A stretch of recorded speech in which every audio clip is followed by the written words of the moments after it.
Audible ആണോ?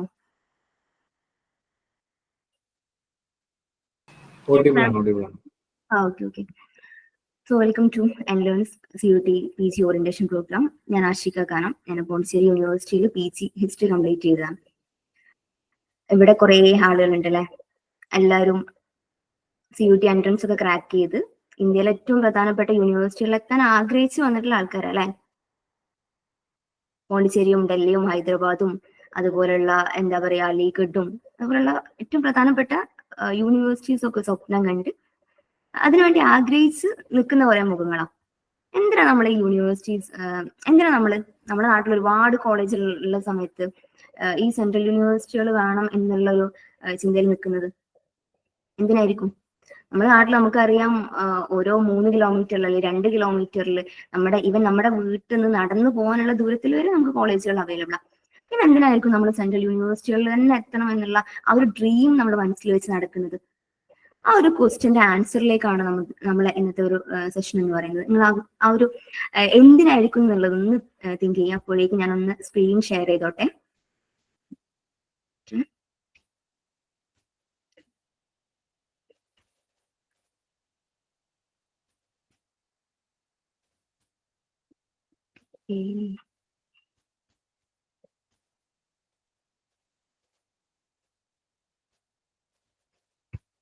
PPT visible ആണല്ലോ അല്ലെ?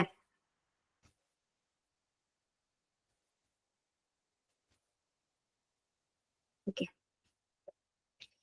സോ നമ്മളിവിടെ കുറച്ച് ക്വസ്റ്റ്യൻസ് കൊടുത്തിട്ടുണ്ട്.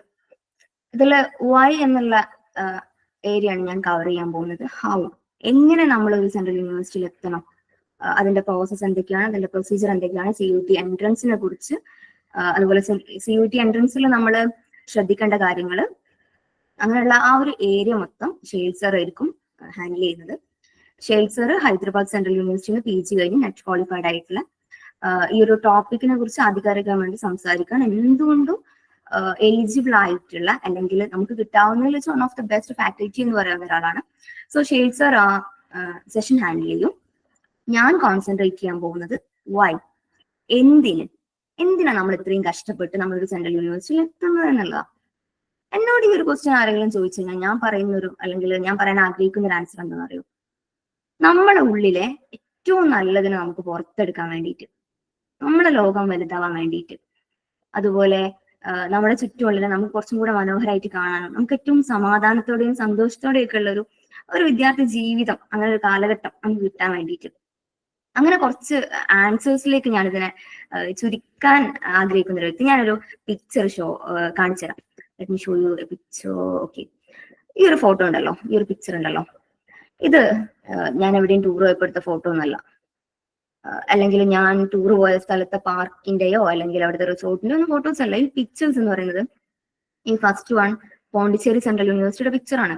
സെക്കൻഡ് വൺ ജാമിയ മില്ലിയ ഇസ്ലാമിയുടെ ഫോട്ടോ ആണ്. അതുപോലെ അലിഗഡ് മുസ്ലിം യൂണിവേഴ്സിറ്റിയുടെ ക്യാമ്പസ് ആണ് തേർഡ് വൺ ആയിട്ട് കൊടുത്തിട്ടുള്ളത്. അതുപോലെ നമ്മൾ ലാസ്റ്റ് കൊടുത്തിട്ടുള്ള ഈ പിക്ചർ പഞ്ചാബ് സെൻട്രൽ യൂണിവേഴ്സിറ്റിയുടെ ഹോസ്റ്റലാണ്. ബേസിക് ആയിട്ട് നിങ്ങൾ ഈ ഒരു പിക്ചർ മനസ്സിലാക്കുക. CUT എൻട്രൻസ് ക്രാക്ക് ചെയ്തിട്ട് നിങ്ങൾ പോകാൻ പോകുന്നത്, അല്ലെങ്കിൽ നിങ്ങളെ കാത്തിരിക്കുന്നത് ഈ ലോകങ്ങളാണ്. ഇത്ര മനോഹരമായിട്ടുള്ള ക്യാമ്പസുകളുള്ള ഈ ഒരു ലോകങ്ങളാണ് CUT എൻട്രൻസ് ക്രാക്ക് ചെയ്യുന്നതിലൂടെ നിങ്ങൾ എത്താൻ പോകുന്ന സ്ഥലങ്ങൾ എന്ന് പറയുന്നത്. വളരെ ബേസിക് ആയിട്ട് ഈ ഒരു കാര്യങ്ങൾ മനസ്സിലാക്കുക. എന്നിട്ട് നമുക്ക് ബാക്കി സംസാരിച്ചു തുടങ്ങാം. ഇതിനെ നമ്മളൊരു സെൻട്രൽ യൂണിവേഴ്സിറ്റിയിൽ എന്തിനെത്തുന്നു എന്ന് ചോദിച്ചാൽ നമുക്ക് ഇതിനെ 2 ടൈപ്പായിട്ട് കാറ്റഗറൈസ് ചെയ്യാൻ പറ്റും. അതിലൊന്ന്, അതിലൂടെ നമുക്ക് കിട്ടുന്ന അക്കാഡമിക് ആയിട്ട് നമുക്ക് കിട്ടുന്ന ബെനിഫിറ്റ്സും നമ്മളെ അതെങ്ങനെയൊക്കെ അക്കാഡമിക് ആയിട്ട് ഇൻഫ്ലുവൻസ് ചെയ്യും എന്നുള്ളതാണ്. മറ്റൊരു കാറ്റഗറി എന്ന് പറയുന്നത് നമ്മളെ പേഴ്സണൽ ഡെവലപ്മെന്റിന് അത് എത്രത്തോളം ഹെൽപ്ഫുൾ ആയിരിക്കും, എത്രത്തോളം അത് നമ്മളെ ഹെൽപ്പ് ചെയ്യും എന്നുള്ളതൊക്കെയാണ്. ഇങ്ങനെ 2 കാറ്റഗറി ആയിട്ടാണ് നമ്മൾ സംസാരിക്കാൻ പോകുന്നത്. നമുക്ക് ഡയറക്റ്റ് നമുക്ക് അക്കാഡമിക് ആയിട്ട് എങ്ങനെയൊക്കെയാണ് നമ്മളെ ഈ യൂണിവേഴ്സിറ്റികളെ ഹെൽപ്പ് ചെയ്യാന്നുള്ളത് നോക്കാം. അതിൽ ഒന്നാമതായിട്ട് നമുക്ക് എടുത്തു പറയാനുള്ളത്, ഈ സെൻട്രൽ യൂണിവേഴ്സിറ്റികൾ പ്രൊവൈഡ് ചെയ്യുന്ന ഫാക്കൽറ്റീസ്, നമുക്ക് ഈ യൂണിവേഴ്സിറ്റികളിൽ എക്സ്പീരിയൻസ് ചെയ്യാൻ കഴിയുന്ന ഫാക്കൽറ്റീസിനെ കുറിച്ച് തന്നെയാണ്. ഓരോ ഫീൽഡിലും ആ ഫീൽഡിലെ ഏറ്റവും നല്ല റിസർച്ചേഴ്സ് ചെയ്യുന്ന, അല്ലെങ്കിൽ ഏറ്റവും നല്ല വർക്കുകൾ എഴുതിയിട്ടുള്ള ആ ഫീൽഡിൽ നമുക്ക് കിട്ടാവുന്നതിൽ വെച്ച് വൺ ഓഫ് ദ ബെസ്റ്റ് എന്ന് പറയുന്ന, അല്ലെങ്കിൽ ബെസ്റ്റ് എന്ന് പറയാവുന്ന അക്കാഡമീഷ്യൻസിനെയാണ് നമുക്ക് ഓരോ യൂണിവേഴ്സിറ്റീസും ഫാക്കൽറ്റീസ് ആയിട്ട് പ്രൊവൈഡ് ചെയ്യുന്നത് എന്നുള്ളതാണ്. ആ സബ്ജക്റ്റിൽ PhD കഴിഞ്ഞ് PDF കഴിഞ്ഞ് ഫോറിൻ യൂണിവേഴ്സിറ്റീസിന്റെ എക്സ്പോഷർ ഉള്ള അങ്ങനത്തെ ഫാക്കൽറ്റീസിനെയാണ് നമുക്ക് ഓരോ യൂണിവേഴ്സിറ്റീസും ഒരുക്കി വെക്കുന്നത് എന്നുള്ളതാണ് ഏറ്റവും ഇമ്പോർട്ടന്റ് ആയിട്ടുള്ള. നമ്മൾ സെൻട്രൽ യൂണിവേഴ്സിറ്റിയുടെ ഒരു ബെനിഫിറ്റ്സ് എടുത്ത് പറയുമ്പോൾ അതിൽ ഏറ്റവും ആദ്യം പറയേണ്ട ഒരു ഫീച്ചർ അത് തന്നെയാണ്. ഇപ്പൊ നമുക്കറിയാം, നമ്മള് ഹിസ്റ്ററി സ്റ്റുഡൻസ് ആണല്ലോ ഇതിൽ എല്ലാവരും അല്ലെ. സോ നമ്മള് റോമില താപ്പറിന്റെ ആൻഷ്യൻ ഹിസ്റ്ററിയുമായി ബന്ധപ്പെട്ട വർക്കുകളൊക്കെ വളരെ ആവേശത്തോടെ വായിക്കുന്ന ആളുകളാണ്. റോമില താപ്പറിനെയൊക്കെ നമ്മള് എന്താ പറയാ, ഒരു വേൾഡിലെ തന്നെ ഫേമസ് ആയിട്ടുള്ള ഹിസ്റ്റോറിയൻ എന്നുള്ള രൂപത്തിൽ നമ്മൾ ദൂരെ നിന്ന് ഭയങ്കര ആവേശത്തോടെ നോക്കിക്കാണുന്ന ആൾക്കാരാണ്. അതിന്റെ വർക്കുകളൊക്കെ അത്രയും ആരാധനയോടെ നോക്കിക്കാണുന്ന ആൾക്കാരാണ്.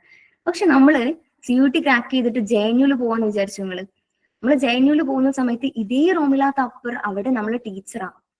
അതുപോലെ അലിഗഡ് മുസ്ലിം യൂണിവേഴ്സിറ്റിയെ കുറിച്ച് പറയുകയാണെങ്കിൽ നമ്മളൊക്കെ ഇർഫാൻ ഹബീബിന്റെ മുഗൾ-ഇന്ത്യയിലെ അഗ്രേറിയൻ സ്ട്രക്ചറിനെ കുറിച്ച് വളരെ ആവേശത്തോടെ വായിക്കുന്ന ആളുകളാണ് അല്ലെ. പക്ഷെ നമ്മൾ അലിഗഡ് മുസ്ലിം യൂണിവേഴ്സിറ്റിയിലേക്ക് എത്തിക്കഴിഞ്ഞാല് അവിടെ ഇതേ ഇർഫാൻ ഹബീബ് അവിടെ നമ്മുടെ ടീച്ചറാണ്. ഞാനിങ്ങനെ കഴിഞ്ഞ ദിവസം IIT ഗാന്ധിനഗറിന്റെ ഒരു MA ഡിസിപ്ലിൻ, അതായത് MA സൊസൈറ്റി ആൻഡ് കൾച്ചർ എന്ന് പറയുന്ന ഒരു ഡിസിപ്ലിനിലേക്ക് അപ്ലൈ ചെയ്യാൻ വേണ്ടിയിട്ട് വെറുതെ അതിന്റെ പ്രീവിയസ് ഇയർ ക്വസ്റ്റ്യൻ പേപ്പേഴ്സ് അങ്ങനെ നോക്കുകയായിരുന്നു. അപ്പൊ ഈ സമയത്ത് അതിലൊരു പാരഗ്രാഫ് ക്വസ്റ്റ്യനിൽ അതിന്റെ അടിയിൽ ഒരു പേരുണ്ട്.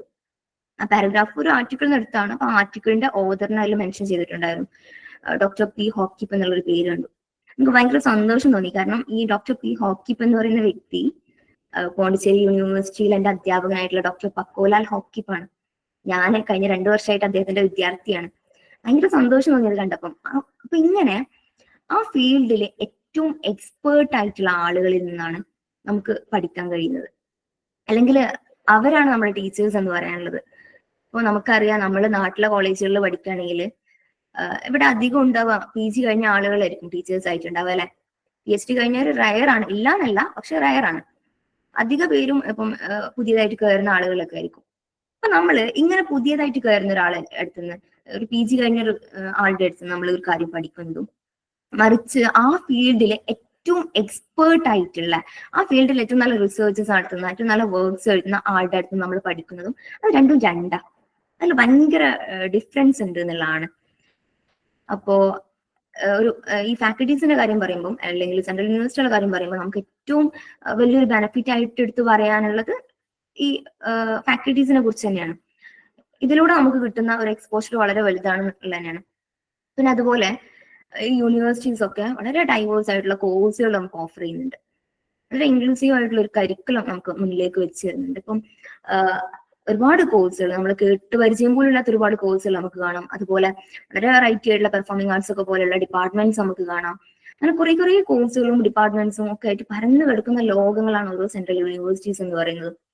പിന്നെ അതുപോലെ നമുക്ക് പറയാനുള്ള ഒരു കാര്യമാണ്, ഇപ്പൊ നമ്മൾ ഹിസ്റ്ററി സ്റ്റുഡന്റ് ആയിട്ട് ഒരു സെൻട്രൽ യൂണിവേഴ്സിറ്റി ക്യാമ്പസിൽ നമ്മൾ എൻറോൾ ചെയ്തു എന്ന് വിചാരിച്ചു. നമ്മൾ ഹിസ്റ്ററി സ്റ്റുഡന്റ് ആയിട്ട് അവിടെ പോയി കഴിഞ്ഞാലും നമുക്ക് ഏത് സബ്ജക്റ്റ് ആണോ പഠിക്കേണ്ടത് ആ സബ്ജക്റ്റ് നമുക്ക് എലക്റ്റീവ് ആയിട്ട് പഠിക്കാനുള്ള ഒരു ഓപ്ഷൻ ഈ ക്യാമ്പസുകളൊക്കെ ഒരുക്കി വെക്കുന്നുണ്ട് എന്നുള്ളതാണ്. ഇപ്പൊ ഞാൻ പോണ്ടിച്ചേരി യൂണിവേഴ്സിറ്റിയിൽ നിന്ന് PG കംപ്ലീറ്റ് ചെയ്യുന്നത് ഹിസ്റ്ററി മാത്രം വെച്ചിട്ടല്ല. ഹ്യൂമൻ സ്റ്റഡീസ് പഠിച്ചിട്ടുണ്ട്, ഫിലോസഫി പഠിച്ചിട്ടുണ്ട്, അതുപോലെ ഫിസിക്കൽ എഡ്യൂക്കേഷനുള്ള ഒരു കോഴ്സ് എടുത്തിട്ടുണ്ട്. അപ്പൊ ഇങ്ങനെ നമുക്ക് ഏതാണോ ഇഷ്ടം ആ ഏരിയയിൽ നമുക്ക് ചെയ്യാൻ പറ്റുന്നതാണ്. ഇപ്പൊ നിങ്ങളൊരു ഹിസ്റ്ററി സ്റ്റുഡന്റ് ആണ് നോക്കുക, നിങ്ങൾക്ക് മാത്സ് പഠിക്കണം എന്ന് ആഗ്രഹമുണ്ടോ, നിങ്ങൾക്ക് മാത്സ് പഠിക്കാനുള്ള ഒരു ഓപ്ഷൻ അവിടെ ഉണ്ട്. അപ്പോൾ നിങ്ങൾക്ക് എന്താണോ ഇഷ്ടം അത് ചെയ്യാനുള്ള ഒരു ഫ്രീഡം, നമുക്കൊരു കാര്യം ചൂസ് ചെയ്യാനുള്ള ഫ്രീഡം എന്ന് പറയില്ലേ, അങ്ങനെ ഒരു ഫ്രീഡം ഈ സെൻട്രൽ യൂണിവേഴ്സിറ്റീസ് ഒരുക്കി വെക്കുന്നുണ്ട് എന്നുള്ളതാണ്. അതുപോലെ റിസർച്ച് ഓപ്പർച്യൂണിറ്റീസിനെ കുറിച്ച് പറയുമ്പോൾ, നമ്മളൊക്കെ നാട്ടില് ഡിഗ്രി ചെയ്ത ആളുകൾക്കറിയാം, നാട്ടിൽ നിൽക്കുന്ന സമയത്ത് കേരളത്തിലൊക്കെ പ്രത്യേകിച്ച് നമുക്ക് കേരളത്തിലെ കോളേജുകളിലെ പല ഡിപ്പാർട്ട്മെന്റുകളും റിസർച്ച് ഡിപ്പാർട്ട്മെന്റുകളെല്ലാം. അതുകൊണ്ട് തന്നെ നമുക്ക് റിസർച്ച് എന്നുള്ള ഒരു ടേം ആയിട്ട് പോലും നമ്മൾ അത്ര ഫെമിലിയർ അല്ല എന്നുള്ളൊരു നമുക്ക് കാണാൻ പറ്റും. ഇപ്പൊ നമുക്കറിയില്ല, നമ്മൾ UG ചെയ്യുന്ന സമയത്ത് നമ്മുടെ ഉള്ളിലൊക്കെ UG കഴിഞ്ഞാൽ PG ചെയ്യണം നമ്മൾ വിചാരിക്കും. പക്ഷെ PG കഴിഞ്ഞിട്ട് PhD ചെയ്യണം എന്നുള്ള ഒരു തോട്ട് അവിടെ വരാൻ നമ്മൾ കാണുന്നില്ല. നമ്മള് PhD ചെയ്യുന്ന ആളുകളെ കാണുന്നില്ല, അല്ലെങ്കിൽ റിസർച്ച് എന്താണെന്നുള്ള ഒരു ടേം ആയിട്ട് നമ്മൾ അത്ര ഫെമിലിയർ അല്ല. സോ ആ ഒരു ബാരിയർ അവിടെ ഉണ്ടാവാനുള്ള ഒരു സാധ്യത ഉണ്ട്. പക്ഷെ സെൻട്രൽ യൂണിവേഴ്സിറ്റികളെ സംബന്ധിച്ചിടത്തോളം സെൻട്രൽ യൂണിവേഴ്സിറ്റികൾ എന്ന് പറയുന്നത് റിസർച്ച് ഓറിയന്റഡ് ആണ്. സോ അവരുടെ ഒരു മെയിൻ ഫോക്കസ് എന്ന് പറയുന്നത് തന്നെ റിസർച്ചിലേക്കാണ്. ഏറ്റവും നല്ല റിസർച്ച് വർക്ക്സ് പ്രൊഡ്യൂസ് ചെയ്യുക എന്നുള്ളതൊക്കെയാണ് സെൻട്രൽ യൂണിവേഴ്സിറ്റിയുടെ ഒരു മെയിൻ ഫോക്കസ് ആയിട്ട് വരുന്നത് തന്നെ. അതുകൊണ്ട് തന്നെ അവിടെ അതിനുള്ള ഓപ്പർച്യൂണിറ്റീസ് വളരെ കൂടുതലാണ്. പിന്നെ നമ്മളെ സംബന്ധിച്ചിടത്തോളം ഇപ്പൊ നമ്മൾ ഒരു UG സ്റ്റുഡന്റ് ആയിട്ട് അല്ലെങ്കിൽ ഒരു PG സ്റ്റുഡന്റ് ആയിട്ട് ഒരു സെൻട്രൽ യൂണിവേഴ്സിറ്റിയിൽ എത്തിക്കഴിഞ്ഞാലും നമ്മളെ ചുറ്റുള്ളവർ നമ്മൾ കാണുന്നതൊക്കെ ഈ PhD ഒക്കെ ചെയ്യുന്ന ആളുകളായിരിക്കും. കാരണം അവിടെ ഒരുപാട് PhD സ്കോളേഴ്സ് ഉണ്ടായിരിക്കും ഓരോ സെൻട്രൽ യൂണിവേഴ്സിറ്റീസിലും. നമ്മൾ കാണുന്നത് ഇവരെയാ, നമ്മളെ ഫ്രണ്ട്സ് എന്ന് പറയുന്നത് ഇവരാ. സ്വാഭാവികമായിട്ടും നമ്മളെ മൈൻഡിലും ഓക്കെ PG കഴിഞ്ഞാൽ റിസർച്ച് ചെയ്യണം അല്ലെങ്കിൽ PhD ചെയ്യണം. PhD എവിടെ ചെയ്യണം? ഇന്ത്യയിൽ ചെയ്യണം, ഫോറിൻ യൂണിവേഴ്സിറ്റീസിൽ ചെയ്യണോ? ഇങ്ങനെയുള്ള തോട്ട്സ് ഒക്കെ നമ്മുടെ ഉള്ളിലേക്ക് വരും. അപ്പൊ ഇതൊക്കെ ഈ ഒരു നമ്മുടെ ആ ഒരു സറൗണ്ടിങ് അങ്ങനെ ആയതുകൊണ്ട് നമുക്ക് ഉണ്ടാവുന്ന ഒരു ഓപ്പർച്യൂണിറ്റീസ് ആണ്. അപ്പൊ ഇത്തരത്തില് നമ്മളെ റിസർച്ചിനെ അല്ലെങ്കിൽ നമ്മുടെ ഫ്യൂച്ചർ ആയിട്ടുള്ള കാര്യങ്ങളെയൊക്കെ ഈ ഒരു കാര്യങ്ങൾ ഹെൽപ്പ് ചെയ്യുന്നുള്ളതാണ്. പിന്നെ അതുപോലെ നമുക്ക് പറയാനുള്ള വേറൊരു കാര്യമാണ് ഒരു പിയർ കൊളാബറേഷൻ എന്ന് പറയുന്നത്. അതായത് നമ്മളെ ഗ്രോത്തിന് ഭയങ്കരമായിട്ട് നമ്മുടെ ചുറ്റുള്ള ഒരു സറൗണ്ടിങ് ഇൻഫ്ലുവൻസ് ചെയ്യുമല്ലോ. അപ്പം പിയർ കൊളാബറേഷൻ എന്ന് പറയുമ്പോൾ നമുക്കറിയാം നമ്മളൊക്കെ സെൻട്രൽ യൂണിവേഴ്സിറ്റി ആഗ്രഹിച്ച് അതിനുവേണ്ടി കഷ്ടപ്പെട്ട് CUET എൻട്രൻസ് എഴുതാൻ ഒരുങ്ങി വന്നിട്ടുള്ള ആൾക്കാരല്ലേ. ഈ ലൈവ് അല്ലെങ്കിൽ ഈ ഒരു മീറ്റിംഗിൽ അറ്റൻഡ് ചെയ്തുകൊണ്ടിരിക്കുന്ന എല്ലാവരും എനിക്ക് സെൻട്രൽ യൂണിവേഴ്സിറ്റി വേണം, ഞാനൊരു സെൻട്രൽ യൂണിവേഴ്സിറ്റി ക്യാമ്പസിൽ പഠിക്കും എന്നൊക്കെ ഉറപ്പിച്ച് ഭയങ്കര ഫോക്കസ്ഡ് ആയിട്ട് അതിന് വേണ്ടി വർക്ക് ചെയ്യുന്ന ആൾക്കാരല്ലേ. ഈ സെൻട്രൽ യൂണിവേഴ്സിറ്റികൾ വരുന്ന എല്ലാ ആൾക്കാരും ഉണ്ടല്ലോ ആയിരക്കണക്കിന് കിലോമീറ്ററുകൾ വീട്ടിൽ നിന്ന് മാറി വീടിന്റെ എല്ലാ കംഫേർട്ട് സോണും ഭേദിച്ച് നമുക്ക് നമ്മളെ വീട്ടിലാവുമ്പോൾ കിട്ടുന്ന ഒരു കംഫേർട്ട് ഉണ്ട്, ആ കംഫേർട്ടിനൊക്കെ മാറ്റി നിർത്തിയിട്ട് പക്ഷെ അതല്ല എനിക്ക് സെൻട്രൽ യൂണിവേഴ്സിറ്റിയിലാണ് പഠിക്കേണ്ടത് എന്ന് പറഞ്ഞിട്ട് വരുന്ന ആൾക്കാരാ. സ്വാഭാവികമായിട്ടും ഈ വരുന്ന എല്ലാവരും അത്യാവശ്യം ഫോക്കസ്ഡ് ആയിരിക്കും. അത്യാവശ്യം അവർക്ക് കരിയറിൽ എവിടെ എത്തണം, എന്താവണം എന്നതിനെ കുറിച്ചൊക്കെ കൃത്യമായിട്ടുള്ള ധാരണകളുള്ള കരിയറിനെ കുറിച്ച് ഫോക്കസ്ഡ് ആയിട്ടുള്ള ചുറ്റുള്ള ലോകത്തെ കുറിച്ചൊരു ധാരണയുള്ള നമ്മളേതായ ഫീൽഡിൽ അത്യാവശ്യം നോളേജ് ഉള്ള അങ്ങനെയുള്ള ആളുകളായിരിക്കും നമ്മുടെ കൂടെ ഉണ്ടാവുക. അപ്പോൾ ഈ ഒരു സറൗണ്ടിങ് ഇങ്ങനത്തെ ഒരു ക്ലാസ്സിൽ നമ്മൾ ഇരിക്കുമ്പോൾ, ഇങ്ങനത്തെ കുട്ടികളുടെ ഇടയിൽ നമ്മൾ നിൽക്കുമ്പോൾ, ഇങ്ങനെയുള്ള സ്റ്റുഡൻസിന്റെ ഒരു കമ്മ്യൂണിറ്റിയുടെ നടുവിൽ നമ്മൾ നിൽക്കുമ്പോൾ ഇത് നമ്മളെ ഗ്രോത്തിനെയും വളരെ ബ്യൂട്ടിഫുൾ ആയിട്ട് പോസിറ്റീവായിട്ട് എഫക്ട് ചെയ്യുന്നതാണ്. നമുക്കിതിന്റെ ലാഭം ഉണ്ടാവും. ഫസ്റ്റ് ഒക്കെ നമുക്ക് ഒരുപക്ഷെ എല്ലാവരും പറഞ്ഞതൊന്നും മനസ്സിലായിക്കൊള്ളുന്നില്ല. നല്ല വർക്ക്സ് വായിക്കുന്ന നല്ല റീഡിങ്സ് ഒക്കെ ഉള്ള ആളുകളൊക്കെ ഉണ്ടാവും. അപ്പം ഫസ്റ്റ് ഒന്നും നമുക്കത് മനസ്സിലായില്ലേ പോലും പിന്നെ നമ്മളും ആ ഒരു റൂട്ടിലേക്ക് എത്തും എന്നുള്ളതാണ് ഇതിന്റെ പ്രത്യേകത എന്ന് പറയുന്നത്. അതുപോലെ ഈ സെൻട്രൽ യൂണിവേഴ്സിറ്റീസ് ഒക്കെ തന്നെ നമുക്ക് വളരെ എൻഹാൻസ്ഡ് ആയിട്ടുള്ള ഒരു അക്കാഡമിക് റിസോഴ്സസ് അവിടെ ഒരുക്കി വെക്കുന്നുണ്ട് എന്നുള്ളതാണ്. ബിക്കോസ് ഇപ്പം നമുക്ക് യൂണിവേഴ്സിറ്റീസിലൊക്കെ ലൈബ്രറീസിന്റെ കാര്യം പറയുകയാണെങ്കിൽ ഏഷ്യയിലെ തന്നെ ബെസ്റ്റ് ലൈബ്രറി ഉള്ളത്, ഏഷ്യയിലെ തന്നെ ഏറ്റവും വലിയ ലൈബ്രറി ഉള്ളത് അലിഗഡ് മുസ്ലിം യൂണിവേഴ്സിറ്റി ക്യാമ്പസിലാണ്. JNUലെ ലൈബ്രറി എന്ന് പറയുന്നത് 9 നിലകളിലായിട്ടാണ് വെക്കുന്നത്. അങ്ങനെ ഓരോ യൂണിവേഴ്സിറ്റീസിലും നല്ല ലൈബ്രറീസും ബാക്കി ഫെസിലിറ്റീസും എല്ലാം ഇവർ പ്രൊവൈഡ് ചെയ്യുന്നുണ്ട് എന്നുള്ളതാണ്. പിന്നെ നമ്മളെ കരിയറിനെ സപ്പോർട്ട് ചെയ്യാൻ വേണ്ടിയിട്ട് പ്ലേസ്മെന്റ് സെല്ലുകൾ വർക്ക് ചെയ്യുന്നുണ്ട്. പിന്നെ കരിയറിനെ സംബന്ധിച്ച് പറയുകയാണെങ്കിൽ ഇപ്പൊ നിങ്ങളൊരു JNU ഗ്രാജുവേറ്റ് ആണ് അല്ലെങ്കിൽ JNU പോസ്റ്റ് ഗ്രാജുവേറ്റ് ആണ് എന്നുള്ളതൊക്കെ മതി നിങ്ങളെ കരിയറിൽ നിങ്ങൾക്ക് ഒരു ഗ്രോത്ത് ഉണ്ടാക്കാൻ. ബിക്കോസ് മൈക്ക് ഓൺ ആവുന്നുണ്ടോ? ഓക്കെ അല്ലേ? ഓഡിബിൾ അല്ലേ? കുഴപ്പമൊന്നുമില്ലല്ലോ?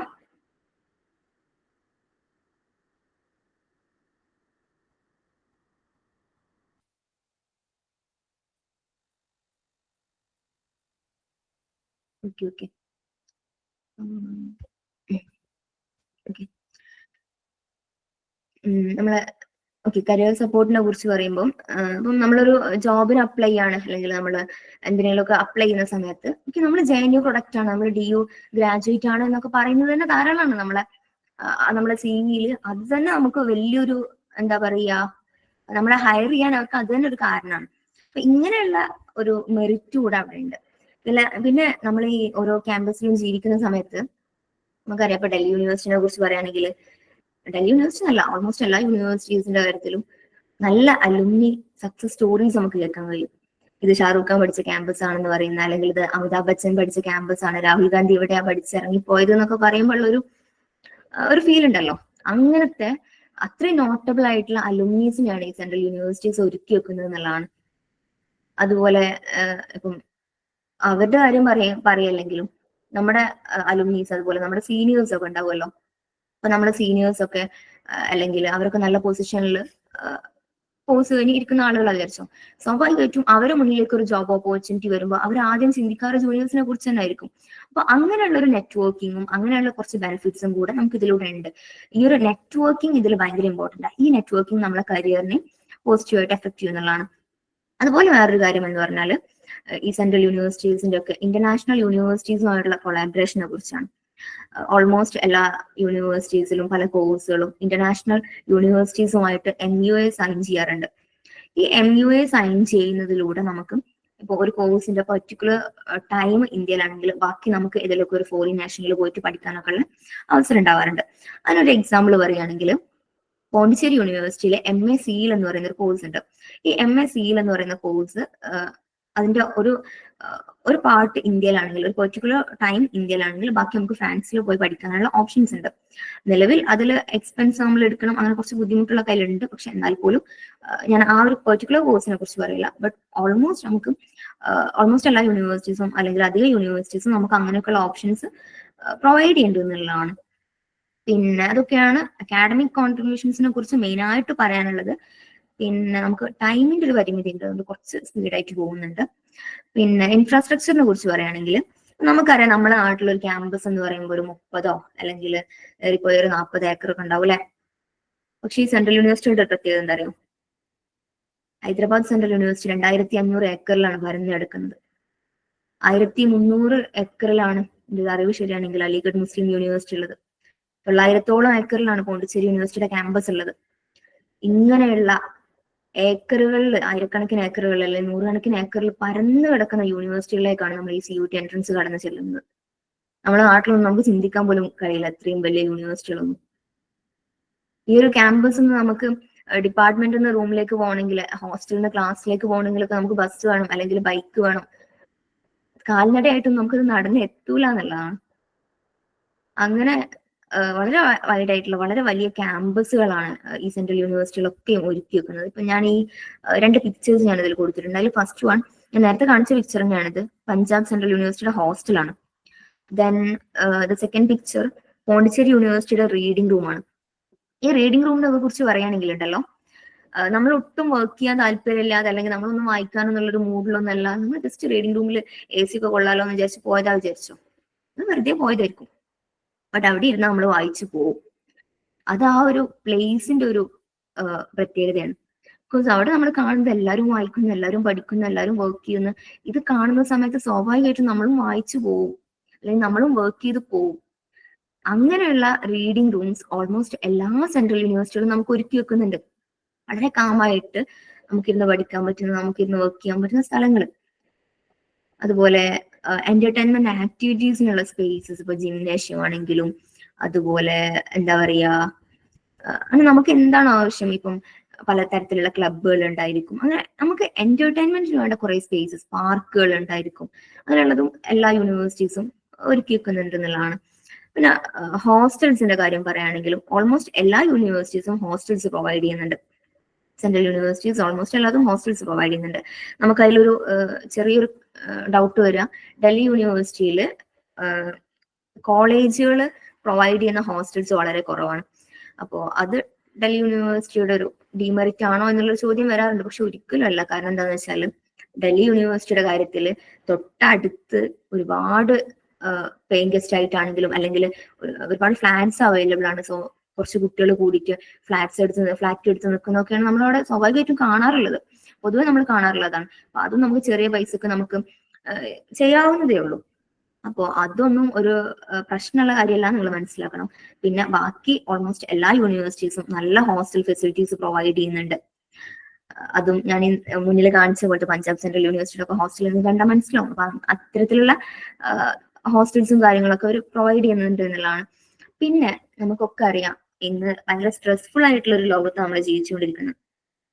അക്കാഡമിക് സ്ട്രെസ്, കരിയർ സ്ട്രെസ്, അങ്ങനെ ഒരുപാട് സ്ട്രെസ്സിന്റെ ഒക്കെ ഒരു കാലത്താണ് നമ്മൾ ജീവിച്ചുകൊണ്ടിരിക്കുന്നത്. ഇവിടെ നമുക്ക് എന്റർടൈൻമെന്റ് ഓപ്പർച്യൂണിറ്റീസ് എന്നുള്ളത് വളരെ ഇമ്പോർട്ടന്റ് ആണ് അല്ലെ. നമുക്ക് നമ്മുടെ മാനസികാരോഗ്യം എന്നുള്ളത് വളരെ ഇമ്പോർട്ടന്റ് ആണ്. അതിന് വേണ്ട എല്ലാം നമുക്ക് സെൻട്രൽ യൂണിവേഴ്സിറ്റീസ് ഒരുക്കി വെക്കുന്നുണ്ട് എന്നുള്ളതാണ്. കൾച്ചറൽ ഈവെന്റ്സ് നടക്കാറുണ്ട്, സ്പോർട്സും ഗെയിംസും ഒക്കെ നടക്കാറുണ്ട്. അതുപോലെ പലതരത്തിലുള്ള ക്ലബ്ബുകൾ, ഡാൻസ് ക്ലബ്ബ്, മ്യൂസിക് ക്ലബ്ബ്, അങ്ങനെ നമുക്ക് ഏത് ഏരിയയിലാണോ നമുക്ക് നമ്മുടെ ടൈം സ്പെൻഡ് ചെയ്യേണ്ടത് അതിനൊക്കെ ഉള്ള ഒരു സ്പേസ് നമുക്ക് സെൻട്രൽ യൂണിവേഴ്സിറ്റീസ് ഒരുക്കി വെക്കുന്നുണ്ട് എന്നുള്ളതാണ്. പിന്നെ ഈ ക്യാമ്പസുകളൊക്കെ 24/7 ലൈവ് ക്യാമ്പസുകളാണ് ഓൾമോസ്റ്റ് എല്ലാതും. അതല്ലാത്തതുണ്ട്, നൈറ്റ് കർഫ്യൂ ഉള്ള ക്യാമ്പസുകളുണ്ട്. പക്ഷെ എന്നാൽ പോലും ഞാൻ മനസ്സിലാക്കുന്നത് ഒരു നാട്ടിലൊക്കെ ഒരു കോളേജ് സ്ട്രക്ചർ ഒക്കെ വെച്ച് പറയുകയാണെങ്കിൽ നാട്ടിലൊക്കെ കോളേജുകളിൽ പൊതുവെ 5 മണിക്ക് കയറണം, 5 മണിക്ക് ഹോസ്റ്റലിൽ കയറണം, 6 മണിക്ക് ഹോസ്റ്റലിൽ കയറണം എന്നൊക്കെ പറയുന്നത് കേൾക്കാലോ. അങ്ങനെയൊക്കെയുള്ള ക്യാമ്പസുകൾ വളരെ കുറവാണ്. നൈറ്റ് കർഫ്യൂ 9 മണി മുതൽ അല്ലെങ്കിൽ രാത്രി 10 മണി മുതലൊക്കെ നൈറ്റ് കർഫ്യൂ ഉള്ള ക്യാമ്പസുകളുണ്ട്. പക്ഷേ ഇപ്പം JNU പോലുള്ള HCU പോലുള്ള പോണ്ടിച്ചേരി യൂണിവേഴ്സിറ്റി പോലുള്ള ക്യാമ്പസുകളൊക്കെ തന്നെ 24/7 ആണ്. ഈ 24/7 ക്യാമ്പസ് എന്ന് പറയുന്നത് നമ്മൾ അനുഭവിച്ച് തന്നെ അറിയേണ്ട ഒരു എക്സ്പീരിയൻസ് ആയിരിക്കും. നമ്മൾ രാത്രി 2 മണിക്കും 3 മണിക്കും ഒക്കെ നമ്മൾ പകൽ എങ്ങനെയാണോ നടക്കുന്നത് അതുപോലെ നടക്കണം. പകല് നമ്മളൊരു പകല് നമ്മുടെ നാട്ടിലൂടെ നടക്കുന്നത് പോലെ, അല്ലെങ്കിൽ അങ്ങനെ അത്ര നമുക്കൊരു പ്രശ്നമില്ലാതെ നമ്മൾ 24/7 അത് രാത്രി 3 മണിക്കും 4 മണിക്കൊക്കെ നമ്മൾ ആ ക്യാമ്പസിലൂടെ നടക്കാൻ നമുക്കൊരു പേടിയോ നമുക്കൊരു പ്രശ്നങ്ങളോ ഒന്നുമില്ല. ബിക്കോസ് ആ ക്യാമ്പസുകൾ അത്രയും അതുമായിട്ട് അഡാപ്റ്റഡ് ആണ് എന്നുള്ളതാണ്. ഒരു 24 സ്ട്രക്ചർ എന്നുള്ളത് അത്രയും ലൈവായിട്ടുള്ള ക്യാമ്പസുകളാണെന്നുള്ളത് നമ്മളെ വളരെ നല്ല രീതിയിൽ ഇൻഫ്ലുവൻസ് ചെയ്യും എന്നുള്ള ഒരു ഫാക്ടർ അവിടെ ഉണ്ട്. പിന്നെ അങ്ങനെ എല്ലാ തരത്തിലും നമുക്ക് എന്തൊക്കെയാണോ ചെയ്യുന്നത് അതൊക്കെ ചെയ്യാനുള്ള ഒരു ഓപ്ഷൻ അവിടെ ഉണ്ട്. പിന്നെ ഞാൻ ഈ കൊടുത്തിട്ടുള്ളത് പോണ്ടിച്ചേരി യൂണിവേഴ്സിറ്റിയുടെ ഗ്രൗണ്ടിന്റെ ഫോട്ടോ ആണ്. അപ്പം നമ്മളെ നാട്ടിലെ സെവൻസ് ഫുട്ബോൾ ടൂർണമെന്റുകളൊക്കെ അറിയില്ലേ, ഈ ടൂർണമെന്റുകളുടെ ഒക്കെ ഒരു പ്രതീതിയിൽ നമുക്ക് ഈ സെൻട്രൽ യൂണിവേഴ്സിറ്റികളുടെ ഒക്കെ അകത്ത് ക്രിക്കറ്റിന്റെയും ഫുട്ബോളിന്റെയും ഒക്കെ ടൂർണമെന്റുകൾ നടക്കാറുണ്ട് എന്നുള്ളതാണ്. ഒരു ഫെബ്രുവരി മാർച്ച് മാസത്തിലൊക്കെ പോണ്ടിച്ചേരി യൂണിവേഴ്സിറ്റിയുടെ ക്യാമ്പസിലൊക്കെ എല്ലാവരും രാത്രിയൊക്കെ ഗ്രൗണ്ടിലായിരിക്കും. അവിടെയൊക്കെ ടൂർണമെന്റുകൾ നടക്കുകയായിരിക്കും, ഭയങ്കര ആവേശമുള്ള മത്സരങ്ങൾ നടക്കുകയായിരിക്കും. അങ്ങനെ ഒരു മനുഷ്യന്റെ മാനസികമായിട്ടുള്ള എനർജിക്ക് എന്തൊക്കെ വേണോ അതൊക്കെ ഈ യൂണിവേഴ്സിറ്റികൾ പ്രൊവൈഡ് ചെയ്യുന്നുണ്ട് എന്നുള്ളതാണ്. ദെൻ കൾച്ചറൽ ഡൈവേഴ്സിറ്റി, നമ്മുടെ സെൻട്രൽ യൂണിവേഴ്സിറ്റികളെ കുറിച്ച് പറയുമ്പോൾ ഏറ്റവും ഇമ്പോർട്ടന്റ് ആയിട്ട് പറയേണ്ട ഒരു ഫാക്ടറാണ് കൾച്ചറൽ ഡൈവേഴ്സിറ്റി എന്ന് പറയുന്നത്. നമ്മളൊക്കെ ഈ സെൻട്രൽ യൂണിവേഴ്സിറ്റി ചൂസ് ചെയ്യാനുള്ള ഒരു റീസൺ എന്ന് പറയുന്നത് ലാംഗ്വേജ് ഇമ്പ്രൂവ് ആവാനാണല്ലേ. നമുക്ക് ഇംഗ്ലീഷ് പഠിക്കണം, ഹിന്ദി പഠിക്കണം, അങ്ങനെയുള്ള ലാംഗ്വേജസ് ഇമ്പ്രൂവ് ആവാനാണ്. ഇതിന് ഒരു ബെസ്റ്റ് ഓപ്ഷൻ സെൻട്രൽ യൂണിവേഴ്സിറ്റീസ് തന്നെയാണ്, ഒരു സംശയമില്ല. കാരണം നമ്മളവിടെ കാണുന്നത് അറിയാം, നമ്മൾ കാണുന്നത് നമ്മുടെ ചുറ്റുമുള്ളത് നാഗാലാൻഡുകാരും ആസാമുകാരും മണിപ്പൂരുകാരും അങ്ങനെയുള്ള ഒരു ഡൈവേഴ്സ് കൾച്ചറാണ് അവിടെ ഉള്ളത്. ഇപ്പോ നമ്മുടെ റൂംമേറ്റ്സ് ചിലപ്പം നോർത്ത് ഇന്ത്യൻസ് ആയിരിക്കും, അല്ലെങ്കിൽ നോർത്ത് ഈസ്റ്റുകാരായിരിക്കും. അപ്പൊ ഞാനിങ്ങനെ ആലോചിക്കും, ഇപ്പൊ എന്റെ റൂംമേറ്റ് എന്ന് പറയുന്നത് ഒരു നോർത്ത് ഇന്ത്യൻ ആയിരുന്നു. അപ്പൊ ഞാനിങ്ങനെ ആലോചിക്കും, ഞാൻ ഒരിക്കലും മധുരയിൽ പോയിട്ടില്ല, UP-യിലെ മധുരയിൽ ഞാൻ ഇന്നുവരെ പോയിട്ടില്ല. തൊട്ടടുത്തൊക്കെ പോയിട്ടുണ്ട്, പക്ഷെ മധുരയിൽ എത്തിയിട്ടില്ല ഇതുവരെ. പക്ഷെ ആ മധുരയില് എന്റെ റൂംമേറ്റിന്റെ അമ്മ എന്നെ ഫോൺ ചെയ്യാറുണ്ട്. അവർക്ക് മലയാളം അറിയില്ല, അല്ലെങ്കിൽ അവർക്ക് ഇംഗ്ലീഷ് അറിയില്ല, എനിക്ക് അങ്ങോട്ട് ഹിന്ദിയിൽ പറയാൻ എനിക്കും അറിയില്ല. ബട്ട് നമ്മൾ അവിടെ കമ്മ്യൂണിക്കേറ്റ് ചെയ്യുന്നുണ്ട്. ഒരു എന്താ പറയാ, നമ്മള് ഭാഷ കൊണ്ടല്ലാത്തൊരു കമ്മ്യൂണിക്കേഷൻ അവിടെ നടക്കാറുണ്ട്. അപ്പം ഞാനിങ്ങനെ വിചാരിക്കും, മധുരയിൽ എനിക്കൊരു അമ്മ ഉണ്ടല്ലോ, പക്ഷെ ഞാൻ ഒരിക്കലും മധുരയിൽ പോയിട്ടില്ലല്ലോ എന്നുള്ള. അപ്പൊ അങ്ങനെ ഒരു ഭയങ്കര ഡൈവേഴ്സ് ആയിട്ടുള്ള ഒരു കൾച്ചർ നമുക്ക് എക്സ്പീരിയൻസ് ചെയ്യാൻ കഴിയും. നമ്മുടെ ചുറ്റുമുള്ള പല നാട്ടിലുള്ള ആളുകളായിരിക്കും, നമുക്ക് പല സംസ്കാരങ്ങളും ഫെമിലിയർ ആയിരിക്കും. അങ്ങനെയുള്ള ഒരു ഓപ്പർച്യൂണിറ്റി കൂടെ നമുക്ക് സെൻട്രൽ യൂണിവേഴ്സിറ്റീസ് ഒരുക്കി വെക്കുന്നുണ്ട്. സ്വാഭാവികമായിട്ടും ഇത് നമ്മുടെ ലാംഗ്വേജിനെ നന്നായിട്ട് ഇൻഫ്ലുവൻസ് ചെയ്യും എന്നുള്ളതാണ്. നമ്മളെ ഇംഗ്ലീഷും നമ്മളെ ഹിന്ദിയും ഒക്കെ നമ്മളെ അറിയാണ്ട് ഇമ്പ്രൂവ് ആയിക്കൊണ്ടിരിക്കും. ദെൻ അതിന്റെ കൂടെ പറയേണ്ട ഒരു ഫാക്ടർ തന്നെയാണ് നെറ്റ്വർക്കിംഗ് എന്ന് പറയുന്നത്. ഒരു സെൻട്രൽ യൂണിവേഴ്സിറ്റിയിൽ പഠിച്ചിറങ്ങുന്നതിലൂടെ നമുക്ക് ഇന്ത്യയുടെ എല്ലാ ഭാഗത്തും, അല്ലെങ്കിൽ ഫോറിൻ കൺട്രീസിലാണെങ്കിലും എവിടെയാണെങ്കിലും, നമുക്ക് ലോകത്തിന്റെ ഏത് ഭാഗത്തും എന്ന് തന്നെ പറയാം, നമുക്ക് കണക്ഷൻസ് ഉണ്ടായിരിക്കും. ഇപ്പൊ നമുക്ക് ആസാമില് പോകേണ്ട ഒരു ആവശ്യം വന്നു വിചാരിച്ചോ, നമ്മൾ ആദ്യം ചെയ്യേണ്ട, നിങ്ങൾ സെൻട്രൽ യൂണിവേഴ്സിറ്റി പ്രൊഡക്റ്റ് ആണെങ്കിൽ നിങ്ങൾ ആദ്യം ചെയ്യേണ്ടതെന്ന് അറിയോ, നിങ്ങളെ ഫോണിലുള്ള ആസാമിലുള്ള ഫ്രണ്ട്സിന്റെ മൊത്തം നമ്പർ എടുക്കും. എന്നിട്ട് അതിലാരാണ് നമുക്ക് വിളിക്കേണ്ടത് അതിനുള്ള വിളിക്കും. അത്രക്കും നമുക്ക് ഓരോ മുക്കിലും മൂലയിലും നമുക്ക് കണക്ഷൻ ഉണ്ടാവും എന്നുള്ളതാണ്. അത് സെൻട്രൽ യൂണിവേഴ്സിറ്റി ചെയ്തു വെക്കുന്ന ഒരു വലിയൊരു ഫാക്ടറാണ്, ഒരു വലിയൊരു കാര്യമാണ് എന്നുള്ളതാണ്. ദെൻ കുറച്ച് ഇന്ത്യയിലെ പ്രധാനപ്പെട്ട കുറച്ച് യൂണിവേഴ്സിറ്റികളെ കുറിച്ച് പറയാം. നമുക്കൊക്കെ ഡൽഹിയോട് ഭയങ്കര ഇഷ്ടമുണ്ട് അല്ലെ. ഡൽഹി ഇങ്ങനെ നമ്മളെ ഉള്ളിൽ കിടന്ന് എന്താ പറയുക, നമ്മൾ ഉള്ളിൽ ഉള്ള ഒരു സാധനം. കാരണം നമ്മൾ സ്കൂൾ കാലം മുതലേ കാണുന്നത് എന്താ, ഡൽഹിയിലെ Qutub Minar, lotus temple, red fort കൊണ്ട് അനുഗ്രഹിക്കപ്പെട്ട ഡൽഹി, തൊട്ടടുത്ത ആഗ്രയിലെ താജ്മഹൽ, ഇതൊക്കെ കണ്ടിട്ടാണ് നമ്മൾ സ്കൂൾ കാലം മുതലേ നമ്മളിങ്ങനെ വളർന്നു വരുന്നത്. ഡൽഹിയിലെ ഇടുങ്ങിയ ഗല്ലികള്, റിക്ഷകള്, അവിടുത്തെ ഭക്ഷണങ്ങള് എല്ലാം നമ്മളത് ഭയങ്കരമായിട്ട് സ്വാധീനിക്കുന്നുണ്ട് എന്നുള്ളതാണ്. എന്തോ നമുക്ക് പറഞ്ഞറിയിക്കാൻ പറ്റാത്തൊരു ഇഷ്ടം എല്ലാവരും ഡൽഹിയോട് സൂക്ഷിക്കുന്നത് കാണാം. സെൻട്രൽ യൂണിവേഴ്സിറ്റി പ്രിപ്പയർ ചെയ്യുന്നവരൊക്കെ ആദ്യം പറയുന്ന ഒരു ഓപ്ഷനും ഡൽഹിയിൽ പോയി പഠിക്കണം എന്നുള്ളത് തന്നെയാണ്. പക്ഷെ നമ്മൾ ഈ പറഞ്ഞ കുറെ ഫാക്ടേഴ്സിനപ്പുറത്തേക്ക്, നമ്മൾ പറഞ്ഞ മോണ്യുമെന്റ്സിനപ്പുറത്തേക്ക്, മുഗൾ ചരിത്രം കൊണ്ട് അനുഗ്രഹിക്കപ്പെട്ട ഡൽഹിയുടെ അപ്പുറത്തേക്ക്, അല്ലെങ്കിൽ സുൽത്താൻ ഭരണം കൊണ്ട് അനുഗ്രഹിക്കപ്പെട്ട ഡൽഹിയുടെ അപ്പുറത്തേക്ക് നമുക്ക് വളരെ വൈഡ് ആയിട്ടുള്ള ഒരു അക്കാഡമിക് പെർസ്പെക്റ്റീവിൽ നമുക്ക് തന്നെ പറയാൻ കഴിയും. ഇന്ത്യയിലെ ഏറ്റവും പ്രധാനപ്പെട്ട യൂണിവേഴ്സിറ്റികൾ അധികവും സ്ഥിതി ചെയ്യുന്ന ഒരു നാട് എന്നുള്ള രൂപത്തിൽ ഒരു അക്കാഡമിക് ഹബ് എന്ന് നമുക്ക് ഡൽഹിയെ വിളിക്കാൻ കഴിയും. നമുക്കറിയാം JNU പോലുള്ള, ഡൽഹി യൂണിവേഴ്സിറ്റി പോലുള്ള, ജാമിയ മിലിയ ഇസ്ലാമിയ പോലുള്ള യൂണിവേഴ്സിറ്റികളൊക്കെയുള്ള ഡൽഹിയെ കുറിച്ച് നമുക്കറിയാം അല്ലെ.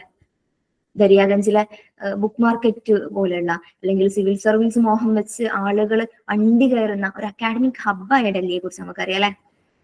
ഇപ്പം ജവഹർലാൽ നെഹ്റു യൂണിവേഴ്സിറ്റിയെ കുറിച്ച് പറയുമ്പോൾ ഇന്ത്യയിലെ ബെസ്റ്റ് യൂണിവേഴ്സിറ്റി എന്ന് നമുക്ക് പറയാൻ പറ്റുന്ന, ലോകത്തിലെ തന്നെ വൺ ഓഫ് ദ ബെസ്റ്റ് ആയിട്ടുള്ള ഒരു യൂണിവേഴ്സിറ്റിയാണ് ജവഹർലാൽ നെഹ്റു യൂണിവേഴ്സിറ്റി എന്ന് പറയുന്നത്. ഡൽഹിയുടെ ഒത്ത നടുവില് പക്ഷെ വളരെ കാമായിട്ടുള്ള ഒരു ക്യാമ്പസ് ആണ് JNU നമുക്ക് ഒരുക്കി വെച്ചിട്ടുള്ളത്. ഹിസ്റ്ററി ഡിപ്പാർട്ട്മെന്റിനെ കുറിച്ച് പറയുകയാണെങ്കിൽ നമ്മൾ നേരത്തെ പറഞ്ഞതുപോലെ തന്നെ റോമല താപ്പറിനെ കൊണ്ടൊക്കെ അനുഗ്രഹിക്കപ്പെട്ട ഒരു ക്യാമ്പസ് ആണ് ജവഹർലാൽ നെഹ്റു യൂണിവേഴ്സിറ്റിയുടെ ക്യാമ്പസ് എന്ന് പറയുന്നത്. 9 നില ലൈബ്രറിയുള്ള, വളരെ കാമ്പുള്ള റിസർച്ചുകൾ നടക്കുന്ന, ലോകത്തിലെ തന്നെ ശ്രദ്ധിക്കപ്പെടുന്ന റിസർച്ചുകളൊക്കെ നടക്കുന്ന ഒരു ക്യാമ്പസ് ആണ് ജവഹർലാൽ നെഹ്റു യൂണിവേഴ്സിറ്റിയുടെ ക്യാമ്പസ് എന്ന് പറയുന്നത്. അതുപോലെ ഡൽഹി യൂണിവേഴ്സിറ്റിയെ കുറിച്ച് പറയുമ്പോൾ, ഡൽഹി യൂണിവേഴ്സിറ്റി എനിക്ക് എൻ്റെ ഒരു അറിവ് ശരിയാണെങ്കിൽ 92 കോളേജാണ് ഓൾമോസ്റ്റ് ഉള്ളത്. എന്തായാലും 90 അബവ് കോളേജസ് ഡൽഹി യൂണിവേഴ്സിറ്റിയുടെ കീഴിലുണ്ട്. ഈ 92 കോളേജസ് 2 ക്യാമ്പസുകളായിട്ട്, നോർത്ത് സൗത്ത് എന്നിങ്ങനെ 2 ക്യാമ്പസുകളായിട്ട് ഇങ്ങനെ പറഞ്ഞു എടുക്കുകയാണ്. ഇതിൽ തന്നെ നമുക്കറിയാം ഹിന്ദു കോളേജ് പോലുള്ള, മിറാൻഡ ഹൗസ് പോലുള്ള, സെന്റ് സ്റ്റീഫൻസ് പോലുള്ള ഒരുപാട് വെൽ നോൺ ആയിട്ടുള്ള കോളേജസ് ആണ്, അല്ലെങ്കിൽ ഇന്ത്യയിലെ തന്നെ ഏറ്റവും ഇമ്പോർട്ടന്റ് ആയിട്ടുള്ള കോളേജസ് ആണ് ഡൽഹി യൂണിവേഴ്സിറ്റിയുടെ കീഴിൽ വരുന്നത്. അല്ലെങ്കിൽ നമ്മൾ നേരത്തെ പറഞ്ഞതുപോലെ ജവഹർലാൽ നെഹ്റു ആണ്, സോറി രാഹുൽ ഗാന്ധി അല്ലെങ്കിൽ ശശി തരൂർ ഒക്കെ അടക്കമുള്ള ആളുകൾ ഡൽഹി യൂണിവേഴ്സിറ്റിയിലെ സെന്റ് സ്റ്റീഫൻസ് കോളേജിന്റെ പ്രൊഡക്ട്സ് ആണ്. ഇങ്ങനെയുള്ള അലുമിനി നെറ്റ്വർക്ക് നമുക്ക് ഡൽഹി യൂണിവേഴ്സിറ്റി ഒരുക്കി വെച്ചിട്ടുണ്ട് എന്നുള്ളതാണ്. അതുപോലെ ഡൽഹിയുടെ ഹൃദയഭാഗത്ത് സ്ഥിതി ചെയ്യുന്ന മറ്റൊരു യൂണിവേഴ്സിറ്റിയാണ് ജാമിയ മിലിയ ഇസ്ലാമിയ എന്ന് പറയുന്നത്. ജാമിയ ആണെങ്കിലും നമുക്ക് ഹിസ്റ്ററി പഠിക്കുന്ന വിദ്യാർത്ഥികളെ സംബന്ധിച്ചിടത്തോളം ഏറ്റവും നല്ല അക്കാഡമിക് എക്സ്പോഷർ പ്രൊവൈഡ് ചെയ്യുന്ന ഏറ്റവും നല്ലൊരു യൂണിവേഴ്സിറ്റിയാണ് ജാമിയ ആണെങ്കിലും, ഡൽഹി യൂണിവേഴ്സിറ്റി ആണെങ്കിലും, ജവഹർലാൽ നെഹ്റു യൂണിവേഴ്സിറ്റി ആണെങ്കിലും ഒക്കെ. അതുപോലെ നമ്മൾ ഹൈദരാബാദിലേക്ക് വരികയാണെങ്കിൽ, ഹൈദരാബാദില് 2300 ഏക്കറിലാണ് ഹൈദരാബാദ് സെൻട്രൽ യൂണിവേഴ്സിറ്റിയുടെ ക്യാമ്പസ് പരന്നെടുക്കുന്നത്. അത് നോർത്ത് സൗത്ത് എന്നിങ്ങനെ 2 ക്യാമ്പസുകളായിട്ടാണുള്ളത്. ഈ നോർത്ത് ക്യാമ്പസ് നമ്മൾ സൗത്ത് ക്യാമ്പസ്, അതായത് നോർത്ത് ഗേറ്റിൽ നിന്ന് നമ്മൾ സൗത്ത് ഗേറ്റിലേക്ക് എത്തണം എന്നുണ്ടെങ്കിൽ നമുക്ക് ഒരിക്കലും ഒരു വണ്ടിയുടെ ഹെൽപ്പ് ഇല്ലാണ്ട്, ഒരു വെഹിക്കിളിന്റെ ഹെൽപ്പ് ഇല്ലാണ്ട് നമുക്ക് കഴിയില്ല എന്നുള്ളതാണ്. കാൽനടയായിട്ട് അത് നടന്നെത്തുക എന്നുള്ളത് വളരെ ഇമ്പോസിബിൾ ആയിട്ടുള്ള ഒരു കാര്യമാണെന്നുള്ളതാണ്. അത്രയും വലിയ ക്യാമ്പസ്, അത്രയും നല്ല അക്കാഡമിക് എക്സ്പോഷർ, ഏറ്റവും നല്ല ഫാക്കൽറ്റീസ്, ഏറ്റവും നല്ല റീഡിംഗ് റൂം, ഏറ്റവും നല്ല ലൈബ്രറി, ഇങ്ങനെയുള്ള ഫെസിലിറ്റീസ് ഒക്കെ നമുക്ക് ഹൈദരാബാദ് സെൻട്രൽ യൂണിവേഴ്സിറ്റി ഒരുക്കി വെക്കുന്നുണ്ട്. അലിഗഡ് മുസ്ലിം യൂണിവേഴ്സിറ്റിയെ കുറിച്ച് പറയുമ്പോൾ നമുക്കറിയാം, ഓക്സ്ഫോർഡിനും കാംബ്രിഡ്ജിനും ഒക്കെ സമാനമായിട്ട് ഇന്ത്യയിൽ ഒരു ക്യാമ്പസ് വേണം, ഇന്ത്യയിൽ ഒരു ക്യാമ്പസ് വേണമെന്നുള്ള ആഗ്രഹത്തിന് പുറത്ത് സർ സയ്യിദ് അഹമ്മദ് ഖാൻ സൃഷ്ടിച്ചെടുത്ത ക്യാമ്പസാണ് അലിഗഡ് മുസ്ലിം യൂണിവേഴ്സിറ്റി എന്ന് പറയുന്നത്. ആംഗ്ലോ ഓറിയന്റൽ കോളേജ് ഉത്തർപ്രദേശിലെ അലിഗഡിൽ സ്ഥിതി ചെയ്തിരുന്ന ആംഗ്ലോ ഓറിയന്റൽ കോളേജാണ് പിന്നീട് അലിഗഡ് മുസ്ലിം യൂണിവേഴ്സിറ്റി ആയിട്ട് മാറുന്നത്. വളരെ ബ്യൂട്ടിഫുൾ ആയിട്ടുള്ള ഒരു ക്യാമ്പസ്, വളരെ ബ്യൂട്ടിഫുൾ ആയിട്ടുള്ള ആർക്കിടെക്ചർ, അങ്ങനെയുള്ള ഒരു വളരെ ബ്യൂട്ടിഫുൾ ആയിട്ടുള്ള ക്യാമ്പസ് പക്ഷെ നമുക്ക് ഒരുക്കി വെക്കുന്നത് അക്കാഡമിക് ആയിട്ട് പറയുമ്പോൾ ഇർഫാൻ ഹബീബിനെ പോലുള്ള ഹിസ്റ്റോറിയൻസിന്റെ പ്രസൻസ് ആണ്, അല്ലെങ്കിൽ അവരിൽ നിന്നാണ് നമ്മൾ കാര്യങ്ങളെ പഠിക്കുന്നത്. അങ്ങനെയുള്ള ഒരു എക്സ്പോഷർ ആണ് നമുക്ക് അലിഗഡ് ഒരുക്കി വെക്കുന്നത്.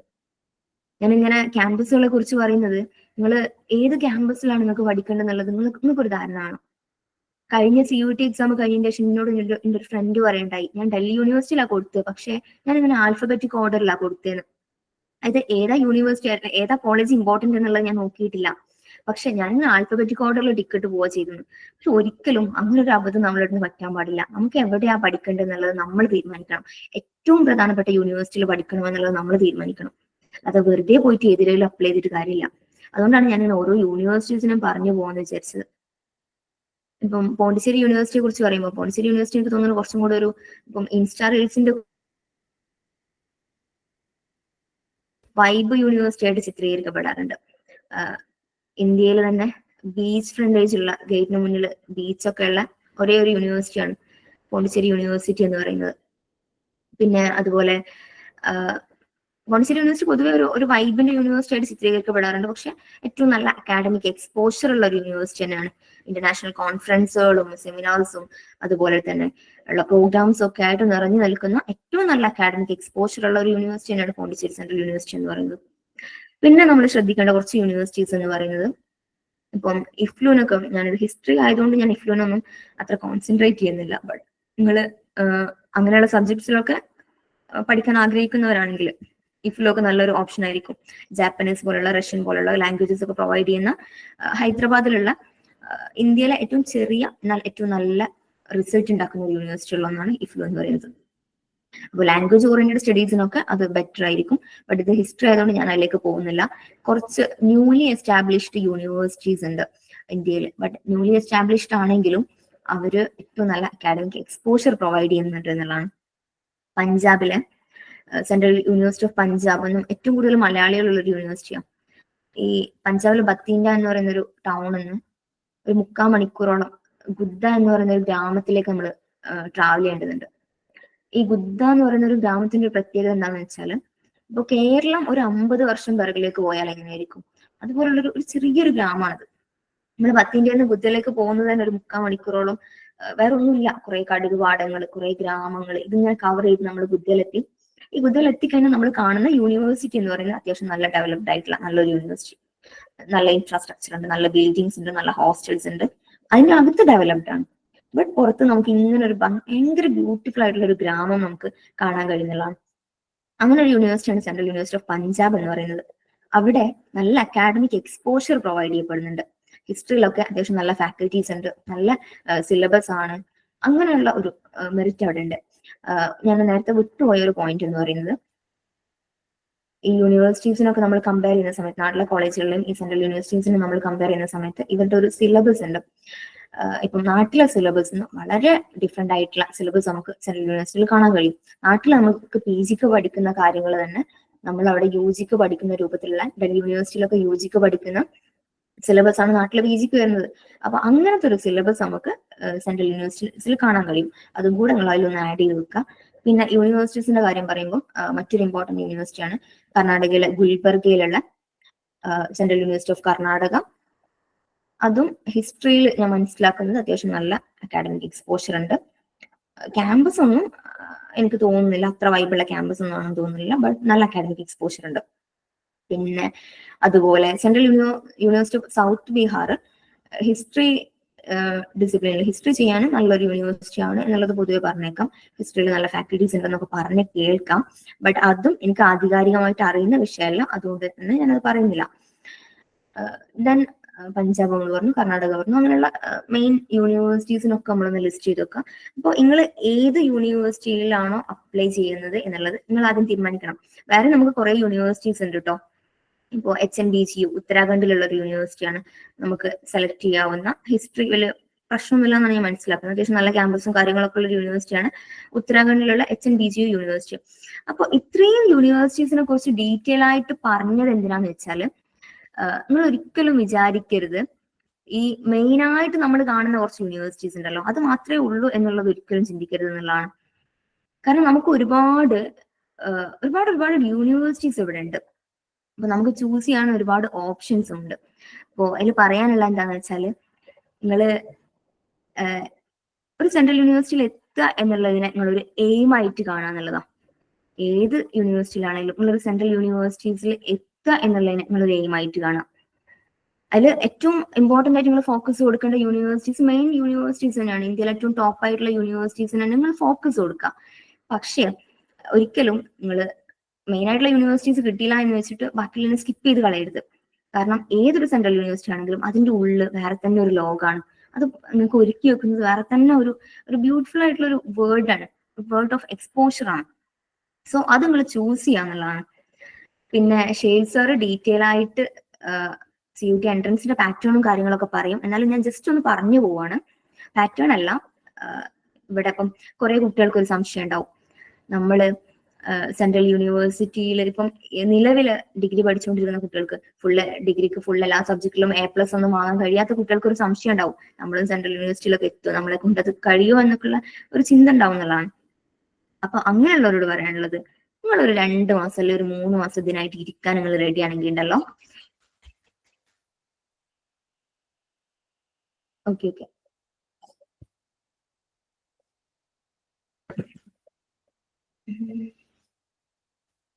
ഒരു minute.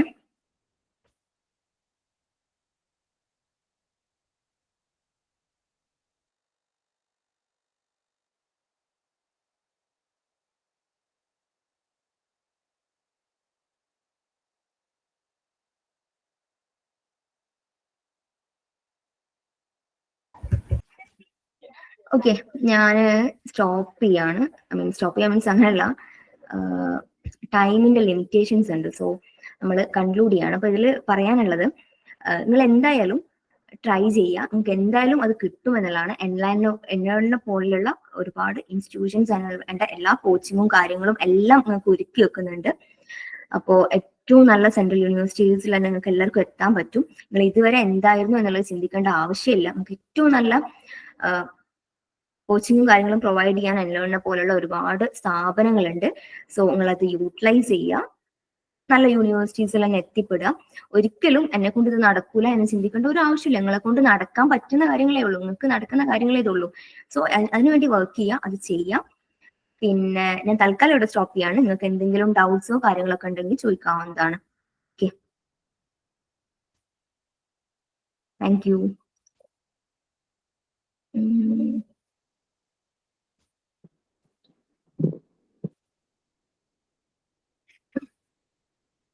Hello hello hello okay, doubt നമുക്ക് അവസാനം ചോദിക്കാം. ഓക്കെ, ഒരു 20 more minutes എനിക്ക് തരൂ. അത് കഴിഞ്ഞിട്ട് നമുക്ക് ലാസ്റ്റ് ഡൗട്ട്സ് ഡിസ്കസ് ചെയ്യാം. Okay, Muzammil, is that clear?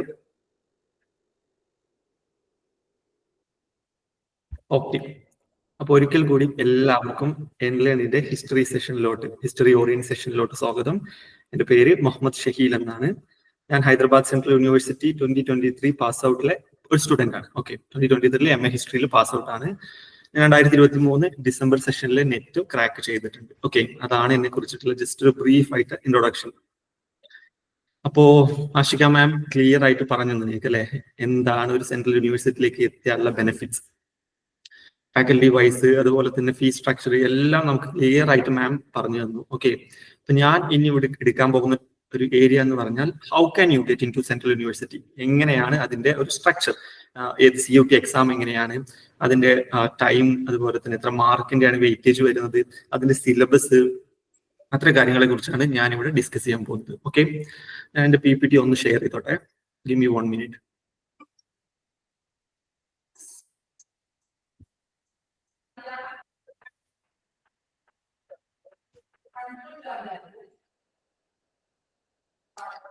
So please tell me, എന്റെ voice, video and PPT, is that clear? ഇത് കാണുന്നുണ്ടോ? ആരെങ്കിലും ഒന്ന് ഐക്കോൺ ആക്കി പറയുകയാണെങ്കിൽ it will be helpful. Anyone? Clear അല്ലേ? Okay, thank you. So ma'am already പറഞ്ഞു അല്ലേ എന്താണ് CUT. നിങ്ങൾക്ക് എല്ലാവരും പറയുന്ന പോലെ തന്നെ CUT എന്ന് പറഞ്ഞാൽ കോമൺ യൂണിവേഴ്സിറ്റി എൻട്രൻസ് ടെസ്റ്റ് ആണ്. ഓക്കെ, CUT ബേസിക്കലി നമ്മൾ മനസ്സിലാക്കേണ്ടത് 2 തരം CUT-കളുണ്ട്. ഒന്ന് CUT UG and CUT PG. UG ഇനിയിപ്പോ ഐ ഹോപ്പ് നിങ്ങൾ എല്ലാവരും ഡിഗ്രി ഇപ്പോ ചെയ്തുകൊണ്ടിരിക്കുന്ന വ്യക്തികളാണ്, അല്ലെങ്കിൽ ഡിഗ്രി കഴിഞ്ഞ ആളുകളാണ്, അണ്ടർ ഗ്രാജുവേറ്റ് പ്രോഗ്രാം. അപ്പൊ നിങ്ങൾക്ക് CUT UG ഇനി എഴുതാൻ പറ്റില്ല. CUT UG എന്താന്ന് വെച്ച് കഴിഞ്ഞാൽ common university entrance test undergraduate programme. അതായത് +2 കഴിഞ്ഞ വിദ്യാർത്ഥികൾക്ക് ഡിഗ്രി ചെയ്യാൻ വേണ്ടിയിട്ടുള്ള CUT ആണ് CUT UG എന്ന് പറയുന്നത്. ഞാൻ മനസ്സിലാക്കുന്നത് നിങ്ങൾ എല്ലാവരും ഡിഗ്രി അല്ലെങ്കിൽ കഴിഞ്ഞിട്ട് അല്ലെങ്കിൽ ഡിഗ്രി ചെയ്തുകൊണ്ടിരിക്കുന്ന വ്യക്തികളാണ്. So you can write CUT PG, post graduate. Okay, അതായത് ഡിഗ്രി കഴിഞ്ഞിട്ട് ഇനി പോസ്റ്റ് ഗ്രാജുവേറ്റ് പ്രോഗ്രാമുകൾക്ക് വേണ്ടി പ്രിപ്പയർ ചെയ്യുന്ന ആളുകൾക്കുള്ളതാണ് CUT PG. അതിന്റെ ഓറിയന്റേഷൻ ആണ് ഇപ്പോൾ നമ്മൾ എടുത്തുകൊണ്ടിരിക്കുന്നത്. ഓക്കെ, അപ്പോ ബേസിക്കലി മാം ഓൾറെഡി പറഞ്ഞ കാര്യങ്ങൾ തന്നെയാണ്, ഞാൻ ജസ്റ്റ് ഒന്ന് റിപ്പീറ്റ് ചെയ്യുന്നത് മാത്രം. ഓക്കെ, ഏകദേശം ഒരു 50+ മാം കൃത്യമായിട്ട് പറഞ്ഞു, 56ഓളം central university plus participating universities. ഈ പോയിന്റ് നിങ്ങൾ മറക്കരുത്. കാരണം എന്താണെന്ന് വെച്ച് കഴിഞ്ഞാൽ നമുക്ക് സെൻട്രൽ യൂണിവേഴ്സിറ്റീസ് മാത്രമല്ല, പാർട്ടിസിപ്പേറ്ററി യൂണിവേഴ്സിറ്റികളായിട്ടുള്ള deem to be universities, private universities, ഇതിലേക്കൊക്കെയുള്ള എൻട്രൻസ് ടെസ്റ്റ്, PGക്ക് വേണ്ടിയിട്ടുള്ള എൻട്രൻസ് ടെസ്റ്റ് ഈ ഒരു എക്സാമിന്റെ സ്കോർ വഴിയാണ് നിങ്ങൾക്ക് നടത്താൻ പോകുന്നത്. ഓക്കെ, ബേസിക്കലി എന്താണെന്ന് വെച്ചാൽ ഒരു എക്സാം ഇവർ കണ്ടക്ട് ചെയ്യും. ആ എക്സാമിൽ ഇത്ര മാർക്ക് ഉണ്ടാവും. ഈ മാർക്ക് നേടിയ ആളുകൾക്ക് അവർക്ക് ഇഷ്ടമുള്ള യൂണിവേഴ്സിറ്റികളിൽ അപ്ലൈ ചെയ്യാം. ഏറ്റവും കൂടുതൽ മാർക്ക് നേടുന്ന കുട്ടികൾ, ഇപ്പോ ആ ഒരു യൂണിവേഴ്സിറ്റിയിൽ ഒരു 50 സീറ്റാണ് ഹിസ്റ്ററിക്ക് ഉള്ളതെങ്കിൽ ഫസ്റ്റത്തെ 50 പേരെ, റിസർവേഷനും അത്തരം കാര്യങ്ങൾ അവിടെ ഉണ്ട്, ക്രൈറ്റീരിയ ഉണ്ട്, അതൊക്കെ കഴിച്ചിട്ട് ബാക്കി ഒരു 50 പേരെ അവർ എടുക്കും. ഓക്കെ, ഇതാണ് ബേസിക്കലി ഇവിടെ നടക്കാൻ പോകുന്നത്. 50ഓളം സെൻട്രൽ യൂണിവേഴ്സിറ്റികളും പ്ലസ് പിന്നെ നമുക്ക് പ്രൈവറ്റ് യൂണിവേഴ്സിറ്റികൾ, ഒരുപാട് പ്രൈവറ്റ് യൂണിവേഴ്സിറ്റികൾ ഉണ്ട് CUETന്റെ അണ്ടറിൽ വരുന്ന. അതുപോലെ തന്നെ ഡീംഡ് ടു ബി യൂണിവേഴ്സിറ്റികൾ എന്ന് പറഞ്ഞിട്ട്, അതായത് യൂണിവേഴ്സിറ്റി സ്റ്റാറ്റസ് കിട്ടാൻ പോകുന്ന കുറച്ച് യൂണിവേഴ്സിറ്റികളുണ്ട്. ഓക്കെ, അപ്പൊ ഇതെല്ലാം ഇതിന്റെ അണ്ടറിൽ വരുന്ന സംഭവമാണ് CUETയുടെ. എന്തുകൊണ്ടാണ് ആളുകൾ സെൻട്രൽ യൂണിവേഴ്സിറ്റീസ് പ്രിഫർ ചെയ്യുന്നത്, ഈ പാർട്ടിസിപ്പേറ്ററി യൂണിവേഴ്സിറ്റീസ് അല്ലാതെ സെൻട്രൽ യൂണിവേഴ്സിറ്റി പ്രിഫർ ചെയ്യാനുള്ള മെയിൻ കാരണം എന്ന് വെച്ച് കഴിഞ്ഞാൽ ഫീസാണ്. ഓക്കെ, നമ്മൾ ഒരു പ്രൈവറ്റ് യൂണിവേഴ്സിറ്റിയിലോ അതല്ലെങ്കിൽ ഡീം ടു ബി യൂണിവേഴ്സിറ്റിയിൽ പോവുകയാണെങ്കിൽ സെൻട്രൽ യൂണിവേഴ്സിറ്റിയിൽ കൊടുക്കുന്നതിനെക്കാട്ടും ഇരട്ടി, മേ ബി ഇരട്ടിയിലധികം എക്സാം ഫീസ് ആയിട്ട് നമുക്ക് കൊടുക്കേണ്ടി വരും, അല്ലെങ്കിൽ ട്യൂഷൻ ഫീസ് ആയിട്ട് കൊടുക്കേണ്ടി വരും. അപ്പൊ ആ ഒരു കാരണം കൊണ്ട് നമുക്ക് സെൻട്രൽ യൂണിവേഴ്സിറ്റീസ് ആണ് most of the majority of the people are choosing. Okay, പിന്നെ വൈ സെൻട്രൽ യൂണിവേഴ്സിറ്റീസ്, ഈ ഒരു ഏരിയ ഞാൻ കംപ്ലീറ്റ്ലി കട്ട് ഓഫ് ചെയ്യാണ്. മാം കൃത്യമായിട്ട് പറഞ്ഞിട്ടുണ്ട് അല്ലെ, മാം വിട്ടുപോയിട്ടില്ല, അല്ലെങ്കിൽ ഞാൻ കേൾക്കാതെ പറഞ്ഞ ഒരു പോയിന്റ് എന്താണെന്ന് വെച്ചാൽ ഫീസിന്റെ കാര്യമാണ്. ഓക്കെ, ഞാൻ പറയാം, ബേസിക് ആയിട്ട് ഞാൻ ഒരു ഇൻസ്റ്റൻസ് നിങ്ങളോട് പറഞ്ഞുതരാം. ഞാൻ എന്റെ UG ഒരു സെൽഫ് ഫിനാൻസ് കോളേജിലാണ് ചെയ്തത്. ഓക്കെ, അറൌണ്ട് ഒരു സെമ്മിന് 9,000 രൂപ വെച്ചിട്ട് ഒരു അറൌണ്ട് 60,000 രൂപയോളം എനിക്ക് ഒരു 3 വർഷത്തേക്ക് ചിലവായിട്ടുണ്ട്. ഓക്കെ, ഞാൻ പഠിക്കുന്ന 3 വർഷത്തെ കോഴ്സായിരുന്നു അന്നത്തെ ഡിഗ്രി. അപ്പൊ ആ സമയത്ത് 60,000 രൂപയോളം 3 വർഷത്തേക്ക് എനിക്ക് ചിലവ്.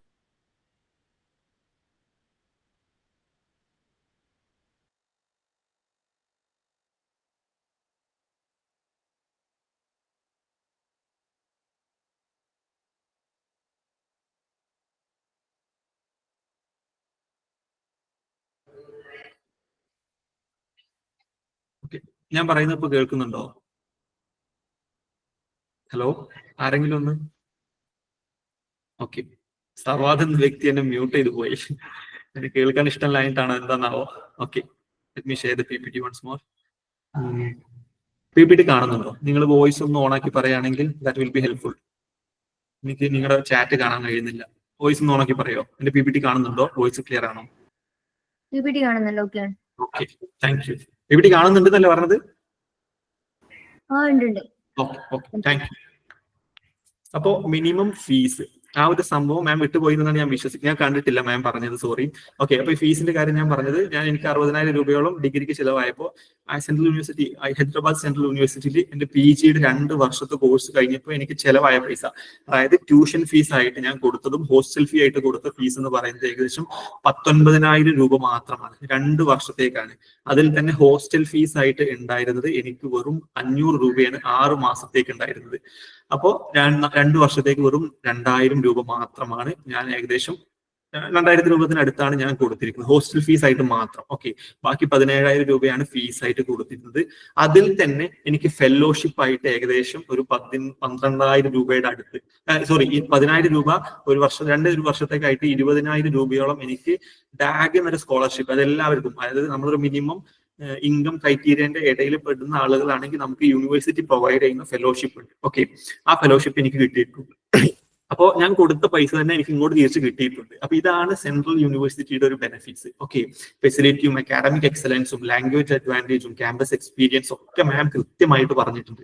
മാം വിട്ടുപോയതെന്ന് ഞാൻ വിശ്വസിക്കുന്ന 2 പോയിന്റ് ആണ് ഈ മിനിമം ഫീസും ഫെലോഷിപ്പിന്റെ കാര്യം. ഓക്കെ, അത് നിങ്ങൾ ജസ്റ്റ് ഒന്ന് നോട്ട് ചെയ്യുക. നിങ്ങൾ എല്ലാവരും ആകാംക്ഷയോടെ കാത്തിരിക്കുന്ന ഒരു ചോദ്യമാണ് when will this next CUT happen? Okay, അടുത്ത CUT എക്സാം 2025 CUT എക്സാം ഏകദേശം ഏത് സമയത്തായിരിക്കും നടക്കുക? ഓക്കെ, നമുക്ക് കിട്ടുന്ന അറിവ് പ്രകാരം ഏകദേശം ഒരു ജനുവരി ആകുമ്പോഴേക്കും, അല്ലെങ്കിൽ ജനുവരി അവസാനമൊക്കെ ആകുമ്പോഴത്തേക്കും ഇതിന്റെ നോട്ടിഫിക്കേഷൻ വരും. ഫെബ്രുവരി ആയപ്പോഴും ഇതിന്റെ അപ്ലൈ സമയം കഴിയും. ഒരു മാർച്ച് പകുതിയിൽ അല്ലെങ്കിൽ മാർച്ച് അവസാനമൊക്കെ ആകുമ്പോഴാണ് CUT PGയുടെ എക്സാം നടക്കാറ്. ഓക്കെ, അപ്പൊ ഈ മാസങ്ങൾ നിങ്ങൾ കൃത്യമായിട്ട് ഫോളോ അപ്പ് ചെയ്യണം. ജനുവരി, ഫെബ്രുവരി, മാർച്ച് മാസങ്ങളിലായിട്ടാണ് നിങ്ങളെ അപ്ലിക്കേഷൻ വെക്കേണ്ട ഡേറ്റും അതുപോലെ തന്നെ എക്സാമിന്റെ നോട്ടിഫിക്കേഷനും എക്സാം എഴുതേണ്ട ടൈമൊക്കെ വരുന്നത്. ഓക്കെ, അപ്പൊ ഏകദേശം ഒരു മാർച്ച് പകുതി ആകുമ്പോഴാണ് CUT PG exam normally conduct ചെയ്യാറ്. Okay, I hope that's clear. പിന്നെ ടോപ്പ് യൂണിവേഴ്സിറ്റീസ്, മാം ടോപ്പ് യൂണിവേഴ്സിറ്റികളെ കുറിച്ച് ആദ്യം തന്നെ പറഞ്ഞു. ഞാൻ ഇവിടെ ലിസ്റ്റ് ഔട്ട് ചെയ്തിരിക്കുന്നത് ഹിസ്റ്ററിയിലെ ടോപ്പ് യൂണിവേഴ്സിറ്റികളാണ്. ഓക്കെ, ഇന്ത്യയിൽ ഹിസ്റ്ററി പഠിക്കാൻ കൊള്ളാവുന്ന ഏറ്റവും ടോപ്പ് യൂണിവേഴ്സിറ്റികളെ കുറിച്ച് വെറും 10 യൂണിവേഴ്സിറ്റികളെ ലിസ്റ്റ് ഉള്ളൂ. ഇതിൽ കൂടുതൽ യൂണിവേഴ്സിറ്റീസ് എന്തായാലും ഉണ്ട്. എന്തായാലും ഫസ്റ്റത്തെ ഒരു ടോപ്പ് 10 ആണെന്നാണ് ഞാൻ ഹിസ്റ്ററി പഠിക്കാൻ നിങ്ങൾക്ക് ഉപദേശിക്കുന്നത്. ഫസ്റ്റത്തെ നിങ്ങൾ എല്ലാവർക്കും അറിയപ്പോൾ തന്നെ ഡൽഹിയിൽ നമ്മൾ എല്ലാവരും JNU ഓമന പേരിട്ട് വിളിക്കുന്ന ജവഹർലാൽ നെഹ്റു യൂണിവേഴ്സിറ്റി. ഓക്കെ, ഡൽഹിയിലെ Jawaharlal Nehru university first and foremost priority എല്ലാ സ്റ്റുഡൻസും കൊടുക്കുന്നത് JNU-നാണ്. ഓക്കെ, ഇപ്പൊ ഹിസ്റ്ററിയുടെ ഒരു ബൈബിൾ എന്നൊക്കെ നമുക്ക് പറയാം. ഓക്കെ, ഏറ്റവും ടോപ്പ് യൂണിവേഴ്സിറ്റിയാണ് ഹിസ്റ്ററിക്ക് JNU. അത് കഴിഞ്ഞതിന് ശേഷം വരുന്നത് ഞാൻ പറഞ്ഞില്ലേ, ഈ ഡൽഹി, അലിഗഡ്, ജാമിയ, ഹൈദരാബാദ്, ഇതൊക്കെ ഏകദേശം ഒരേ പാറ്റേണിൽ വരുന്ന യൂണിവേഴ്സിറ്റികളാണ്. ഇവയൊക്കെ ഏകദേശം ഒരേ റാങ്കിങ് തന്നെ നമുക്ക് കൊടുക്കാം. ഡൽഹി യൂണിവേഴ്സിറ്റിന്റെ അണ്ടറിൽ ഡിഫറെന്റ് ആയിട്ടുള്ള കോളേജ് ഉണ്ട്. മാം പറഞ്ഞു Saint Stephen college, Miranda college, lady Shriram, അങ്ങനെ ഒരുപാട് കോളേജുകളുണ്ട്. അപ്പൊ ഡൽഹി യൂണിവേഴ്സിറ്റി ഹിസ്റ്ററിക്ക് വൺ ഓഫ് ദ ബെസ്റ്റ് ആണ്. പിന്നെ നിങ്ങൾ നോട്ട് ചെയ്യേണ്ട point Aligarh Muslim university and Jamia Millia Islamia. Okay, JMI and AMU. ഈ രണ്ട് യൂണിവേഴ്സിറ്റികളുടെ ഒരു പ്രത്യേകത എന്താണെന്ന് വെച്ചാൽ ഇതുവരെ എന്റെ അറിവ് പ്രകാരം 2024 വരെ ഇതിന് കൃത്യമായിട്ട് ഇവര് CUT-ന്റെ അണ്ടറിൽ കൊണ്ടുവന്നിട്ടില്ല. ഈ രണ്ട് യൂണിവേഴ്സിറ്റികളും അവർ സെപ്പറേറ്റ് ആയിട്ടുള്ള എക്സാമുകളാണ് കണ്ടക്ട് ചെയ്യാറ്. ഓക്കെ, അലിഗഡ് ആയാലും ജാമിയ മിലിയ ആയാലും അവരുടെ സ്പെഷ്യൽ ആയിട്ടുള്ള എൻട്രൻസ് എക്സാമുകളാണ് കണ്ടക്ട് ചെയ്യാറ്. ഞാൻ ഈ എക്സാമിന്റെ ഒരു പ്രത്യേകത എന്ന് വെച്ചാൽ ജാമിയയുടെ എക്സാം നിങ്ങൾ എഴുതണമെങ്കിൽ അത് അവിടെ പോയിട്ട് തന്നെ എഴുതണം. ഞാൻ ഈ എക്സാം ഒരു തവണ പോയി എഴുതിയതാണ്. അന്ന് അവിടെ ഇങ്ങനെ രണ്ട് ടൈപ്പ് ആയിട്ടായിരിക്കും. അതായത് ഒബ്ജക്റ്റീവ് ആയിട്ട് കുറച്ച് ക്വസ്റ്റ്യൻസ് ചോദിക്കും, അത് കഴിഞ്ഞിട്ട് ഡിസ്ക്രിപ്റ്റീവ് ആയിട്ട് നിങ്ങൾ എഴുതുകയും വേണം. എനിക്ക് ഈ എൻട്രൻസ് ക്രാക്ക് ചെയ്യാൻ സാധിച്ചിട്ടുണ്ട്. പിന്നെ എനിക്ക് ഹൈദരാബാദ് സെൻട്രൽ യൂണിവേഴ്സിറ്റിയിൽ കിട്ടിയപ്പോൾ ഞാൻ പിന്നെ അങ്ങോട്ട് മാറുകയാണ് ചെയ്യുന്നത്. ഓക്കെ, അപ്പൊ അലിഗഡും ജാമിയയും അത് ഡിഫറെന്റ് ആയിട്ടുള്ള എക്സാമുകൾ അവർ തന്നെ കണ്ടക്ട് ചെയ്യാറാണ്. CUT-ന്റെ അണ്ടറിൽ ഇതുവരെ കൊണ്ടുവന്നിട്ടില്ല. ഇപ്രാവശ്യത്തെ നോട്ടിഫിക്കേഷൻ ഇതുവരെ ഇറങ്ങിയിട്ടില്ല CUT-യുടെ. Maybe they might include in. Okay, അപ്പൊ ഈ ജാമ്യയും ഈ അലിഗഡും ചിലപ്പോൾ അവർ ഇപ്രാവശ്യത്തിലേക്ക് ഇൻക്ലൂഡ് ചെയ്യാം. പക്ഷെ ഇതുവരെ നമുക്ക് കൃത്യമായിട്ട് അറിവുകളൊന്നും കിട്ടിയിട്ടില്ല. അവർ സെപ്പറേറ്റ് ആയിട്ടാണ് എക്സാം നടത്തുന്നത്. നിങ്ങൾക്ക് അറിയുന്ന പോലെ തന്നെ ഹൈദരാബാദ് സെൻട്രൽ യൂണിവേഴ്സിറ്റി HCU എന്റെ വൺ ഓഫ് ദ ഫേവറേറ്റ് യൂണിവേഴ്സിറ്റിയാണ്. ഞാൻ അവിടുത്തെ ഒരു അലുമിനി കൂടിയാണ്. ഓക്കെ, അതിനെ കുറിച്ച് ഞാൻ അവസാനം പറയാം എന്തായാലും. അപ്പൊ ഹൈദരാബാദ് സെൻട്രൽ യൂണിവേഴ്സിറ്റി ഞാൻ നിങ്ങൾക്ക് അഷ്യൂരിറ്റി തരുന്നു, വൺ ഓഫ് ദ ബെസ്റ്റ് ആണ് ഹിസ്റ്ററിക്ക്. നല്ല ഫാക്കൽറ്റീസ്, ഒരുപാട് നല്ല ക്യാമ്പസ് ആണ്, നല്ല സോഴ്സസ് നിങ്ങൾക്ക് ഉണ്ട് കാര്യങ്ങൾ പഠിക്കാനും കാര്യങ്ങൾക്കൊക്കെ വേണ്ടിയിട്ട്. ഓക്കെ, പിന്നെ ഒബിയസ്ലി പോണ്ടിച്ചേരി സെൻട്രൽ യൂണിവേഴ്സിറ്റി നമ്മൾ ആഷിക മാം അവിടുത്തെ ഒരു അലുമിനി ആയിരുന്നു. ഓക്കെ, പിന്നെ Punjab central university, Banaras Hindu university, BHU ഒരു നല്ല ക്യാമ്പസ് ആണ് ഹിസ്റ്ററിക്ക് വേണ്ടിയിട്ട്. പൊളിറ്റിക്കൽ ആയിട്ടുള്ള പല ആസ്പെക്ടുകളും നിങ്ങൾ ഉണ്ടാകാം, എങ്കിലും ബനാറസ് യൂണിവേഴ്സിറ്റി ഓവറോൾ ഒരു നല്ല യൂണിവേഴ്സിറ്റിയാണ് ഹിസ്റ്ററിക്ക് വേണ്ടിയിട്ട്. പിന്നെ ഡോക്ടർ BR അംബേദ്കർ യൂണിവേഴ്സിറ്റി, ഡൽഹിയിലുള്ള യൂണിവേഴ്സിറ്റി ഓഫ് കർണാടക. ഈ യൂണിവേഴ്സിറ്റികളാണ് ഹിസ്റ്ററി പഠിക്കാൻ വേണ്ടിയിട്ട് ഉള്ള ടോപ്പ് യൂണിവേഴ്സിറ്റീസ്. ഇന്ത്യയിൽ ഇപ്പോ ഈ NIRF റാങ്കിങ് നിങ്ങൾ കേട്ടിട്ടുണ്ടാവും. ഓക്കെ, ഈ ഓരോ ഇൻസ്റ്റിറ്റ്യൂട്ടിന്റെ പെർഫോമൻസ് അനുസരിച്ചിട്ട് അവർ ഓരോ ഇൻസ്റ്റിറ്റ്യൂട്ടുകളെ റാങ്ക് ചെയ്യും. അപ്പോൾ നിങ്ങൾ എടുത്ത് നോക്കുകയാണെങ്കിൽ ഫസ്റ്റ് ഒരു 20 റാങ്കിങ്ങിനുള്ളിൽ ഈ വക യൂണിവേഴ്സിറ്റികളൊക്കെ വരുന്നിട്ടുണ്ടാവും. ഓക്കെ, ഫസ്റ്റ് 20 റാങ്കിങ്ങിനുള്ളിൽ ഈ 10 യൂണിവേഴ്സിറ്റികൾ എന്തായാലും ഉണ്ടായിട്ടുണ്ടാവും. ഓക്കെ, അപ്പൊ നിങ്ങൾ ജസ്റ്റ് അതൊന്ന് നോട്ട് ചെയ്ത് വെക്കുക. ഇതൊന്ന് സ്ക്രീൻഷോട്ട് മേ ബി നിങ്ങൾക്ക് അടിച്ചു വെക്കാം. കാരണം നിങ്ങൾ ഇനി CUT ഒക്കെ എഴുതി എക്സാം ക്രാക്ക് ചെയ്ത് ഓരോ യൂണിവേഴ്സിറ്റിക്ക് അപ്ലൈ ചെയ്യുമ്പോൾ കൺഫ്യൂഷൻ ആവരുതല്ലോ. ഹിസ്റ്ററിക്ക് വേണ്ടിയിട്ട് ഏത് യൂണിവേഴ്സിറ്റികളാണ് അപ്ലൈ ചെയ്യേണ്ടത്. ഫസ്റ്റത്തെ 10 പ്രയോറിറ്റി നിങ്ങൾ ഈ യൂണിവേഴ്സിറ്റികൾക്ക് കൊടുക്കുക. ഓക്കെ, പിന്നെയാണ് CUT-ന്റെ മാർക്കിംഗ് സ്കീം. ഓക്കെ, ഇത് കൂടി ഞാൻ പറഞ്ഞിട്ട് നിങ്ങൾക്ക് സിലബസിലേക്ക് നമ്മൾ കടക്കാം. അപ്പോൾ മാർക്കിംഗ് സ്കീം എന്താണെന്ന് വെച്ച് കഴിഞ്ഞാൽ ടോട്ടൽ 75 ക്വസ്റ്റ്യൻസ് ആണ് ഉണ്ടാവുക. 2024 മുമ്പ്, അതായത് 2023, 22 സമയങ്ങളിലായിട്ട് CUT നടന്നിരുന്നത് 2 പേപ്പേഴ്സ് ആയിട്ടാണ്. പേപ്പർ A, പേപ്പർ B എന്ന് പറഞ്ഞിട്ട്. പേപ്പർ A നിങ്ങൾക്ക് അറിയുന്ന പോലെ തന്നെ അതിൽ GK, reasoning, maths, mental ability, അങ്ങനത്തെ ഇംഗ്ലീഷ്, അത്തരം ചോദ്യങ്ങളൊക്കെ ചോദിച്ചിട്ടുള്ള ഒരു 25 ക്വസ്റ്റ്യൻസ്. അതുപോലെ തന്നെ പാർട്ട് B എന്ന് പറഞ്ഞാൽ നമ്മൾ സബ്ജക്ട് പേപ്പർ. ഇപ്പൊ നമ്മൾ ഹിസ്റ്ററി പഠിക്കുന്ന ആളുകളായതുകൊണ്ട് നമുക്ക് ഹിസ്റ്ററി ആയിരിക്കും. പൊളിറ്റിക്സ് ചെയ്യുന്ന ആളുകളാണെങ്കിൽ അവർക്ക് പൊളിറ്റിക്സ്, സോഷ്യോളജി എഴുതുന്ന ആളുകളാണെങ്കിൽ അവർക്ക് സോഷ്യോളജി, അങ്ങനെ മാറിക്കൊണ്ടിരിക്കും. ഓക്കെ, അപ്പൊ പാർട്ട് A ഉണ്ട്, പാർട്ട് B ഉണ്ട്. പാർട്ട് A എന്ന് പറഞ്ഞാൽ ഈ general knowledge, maths, mathematic, mental ability, numerical aptitude, അതുപോലെ തന്നെ അങ്ങനത്തെ കുറച്ച് സംഭവങ്ങൾ. പാർട്ട് B-യിൽ ഈ ഹിസ്റ്ററി നമ്മളെ സബ്ജക്ട് ബേസ് ഉള്ള സംഭവങ്ങൾ. എന്നാൽ 2024 മുതൽ എന്തെയാണ് ഈ പാർട്ട് A എന്ന സംഭവം ഉണ്ടല്ലോ, ഈ മാത്സും ഇംഗ്ലീഷ് ഒക്കെ വരുന്ന ഈ സാധനം അവരെടുത്ത് ഒഴിവാക്കി. ഇപ്പോ നിലവിൽ സെൻട്രൽ യൂണിവേഴ്സിറ്റി എക്സാമിന് വേണ്ടിയിട്ട് അവർ കൊടുക്കുന്നത് വെറും 75 ക്വസ്റ്റ്യൻ ഉള്ള നമ്മുടെ സബ്ജക്ട് പേപ്പറാണ്. അതായത് നമ്മുടെ ഹിസ്റ്ററി സ്റ്റുഡൻസ് ആണ്, അല്ലെങ്കിൽ ഹിസ്റ്ററി എഴുതാൻ ആഗ്രഹിക്കുന്ന ആളുകളാണ്. അപ്പൊ 75 ക്വസ്റ്റ്യൻസ് അടങ്ങിയിട്ടുള്ള ഒരു സെറ്റ് ഓഫ് പേപ്പർ നമുക്ക് തരും. അത് മൊത്തം ഹിസ്റ്ററി റിലേറ്റഡ് ആയിട്ടുള്ള ക്വസ്റ്റ്യൻസ് ആയിരിക്കും. ഓക്കെ, അപ്പൊ അതാണ് ഇപ്പോഴത്തെ മാർക്ക് ഈ ഒരു എക്സാമിന്റെ പാറ്റേൺ എന്ന് പറയുന്നത്. പിന്നെ അതുപോലെ തന്നെ ഡ്യൂറേഷൻ ഓഫ് ദ എക്സാം 1.25 മണിക്കൂറാണ് എക്സാം ഉണ്ടാവുക. ഓക്കെ, 1 മണിക്കൂർ 45 മിനിറ്റുമാണ് സാധാരണ കഴിഞ്ഞ വർഷങ്ങളിലായിട്ട് എക്സാം ഉണ്ടായിട്ടുള്ളത്. ഓക്കെ, സോറി 1.25 അല്ല, ഓക്കെ 1.25 മണിക്കൂറാണ്. ഓക്കെ, അത്ര 1.25 മണിക്കൂറാണ് എക്സാം ഉണ്ടായിട്ടുണ്ടാവുക. എന്നാൽ ഇപ്പോ നമുക്ക് കൺഫർമേഷൻ ഇതുവരെയും കിട്ടിയിട്ടില്ല. മേ ബി നമുക്ക് എക്സ്പെക്ട് ചെയ്യാം ഇപ്രാവശ്യം അവർ സമയം ചുരുക്കാനുള്ള ചാൻസസ് ഉണ്ട്. ഓക്കെ, നോട്ടിഫിക്കേഷൻ ഇറങ്ങിയിട്ടില്ല. നോട്ടിഫിക്കേഷൻ ഇറങ്ങുമ്പോൾ നമുക്ക് മേ ബി എക്സ്പെക്ട് ചെയ്യാം ഒരു 90 മിനിറ്റ്, അതായത് 1.5 മണിക്കൂറായിട്ട് അവർ എക്സാം കുറക്കാൻ ചാൻസ് ഉണ്ടെന്ന് കേൾക്കുന്നുണ്ട്. ഓക്കെ, അപ്പൊ ഇതുവരെ നിലവിൽ കഴിഞ്ഞ വർഷത്തെ പാറ്റേൺ ഒക്കെ നോക്കുകയാണെങ്കിൽ നമുക്ക് 1.25 മണിക്കൂറാണ്.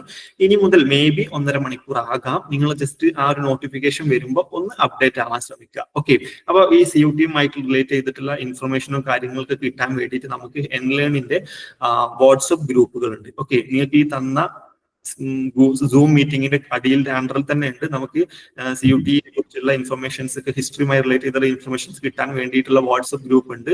നിങ്ങൾ എല്ലാവരും അതിൽ ജോയിൻ ചെയ്യുമെന്നാണ് ഞാൻ വിശ്വസിക്കുന്നത്. ഓക്കെ, പിന്നെ ക്വസ്റ്റ്യന്റെ സ്കീം എങ്ങനെയാണെന്ന് വെച്ച് കഴിഞ്ഞാൽ ഒരു ക്വസ്റ്റ്യന് ടോട്ടൽ 4 മാർക്കാണ്. ഓക്കെ, ടോട്ടൽ 75 ക്വസ്റ്റ്യൻ ഉണ്ട്. 4 മാർക്കാണ് ഒരു ക്വസ്റ്റ്യൻ ശരിയായി കഴിഞ്ഞാൽ നിങ്ങൾക്ക് കിട്ടാൻ പോകുന്ന മാർക്ക്. ഓക്കെ, അങ്ങനെ 75 × 4 നോക്കുമ്പോൾ ഏകദേശം 300 മാർക്കിനാണ് ഈ എക്സാം നടക്കുന്നത്. ഓക്കെ, ടോട്ടൽ 300 മാർക്കിനാണ് എക്സാം നടക്കുന്നത്. ഒരു ക്വസ്റ്റ്യൻ ആൻസർ റെഡി ആയി കഴിഞ്ഞാൽ, അതായത് ശരിയായി കഴിഞ്ഞാൽ നിങ്ങൾക്ക് 4 മാർക്ക് കിട്ടും.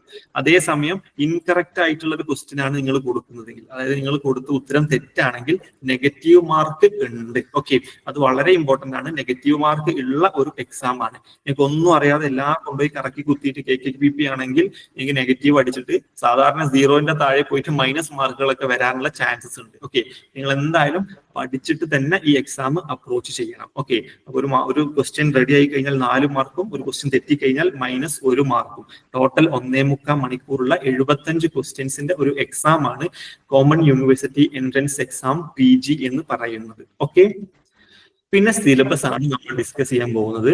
ഈ സിലബസ് ഡിസ്കസ് ചെയ്യുമ്പോൾ നിങ്ങൾക്ക് സ്ക്രീൻഷോട്ട് എടുക്കാൻ താല്പര്യം ഉണ്ടെങ്കിൽ നിങ്ങൾ ദയവ് ചെയ്തത് ചെയ്യുക. അതല്ലെങ്കിൽ ഇന്റർനെറ്റിൽ നിന്ന് സെർച്ച് ചെയ്താൽ നിങ്ങൾക്ക് ഇതിന്റെ സിലബസ് കിട്ടും. ഓക്കെ, അപ്പോ സിലബസ് എന്താണെന്ന് വെച്ചാൽ 3 ആയിട്ടാണ് കാര്യമായിട്ട് ഈ സിലബസ് ഡിവൈഡ് ചെയ്തിരിക്കുന്നത്. നിങ്ങൾക്ക് എല്ലാവർക്കും അറിയുന്ന പോലെ തന്നെ ancient Indian history, medieval Indian history and modern Indian history. Okay, അപ്പൊ ആൻഷ്യൻ ഇന്ത്യൻ ഹിസ്റ്ററിയിൽ നിങ്ങൾക്ക് എല്ലാവർക്കും അറിയുന്ന പോലെ തന്നെ stone age, chalcolithic age, Indus valley civilisation, Vedic age, Mauryan അല്ലെങ്കിൽ മഗധ ആ ഒരു സ്റ്റേറ്റ് ഫോർമേഷൻ ഉണ്ടല്ലോ അത്, അതുപോലെ തന്നെ rise of ancient Indian empire, age of religion, Buddhism and Jainism, ഈ കാര്യങ്ങളൊക്കെ നമ്മൾ ഡിഗ്രിക്ക് മുതലേ പഠിച്ച് സംഭവങ്ങളാണ് അല്ലെ. അത് വീണ്ടും ഇവിടെയും ആവർത്തിക്കുന്നു മാത്രം.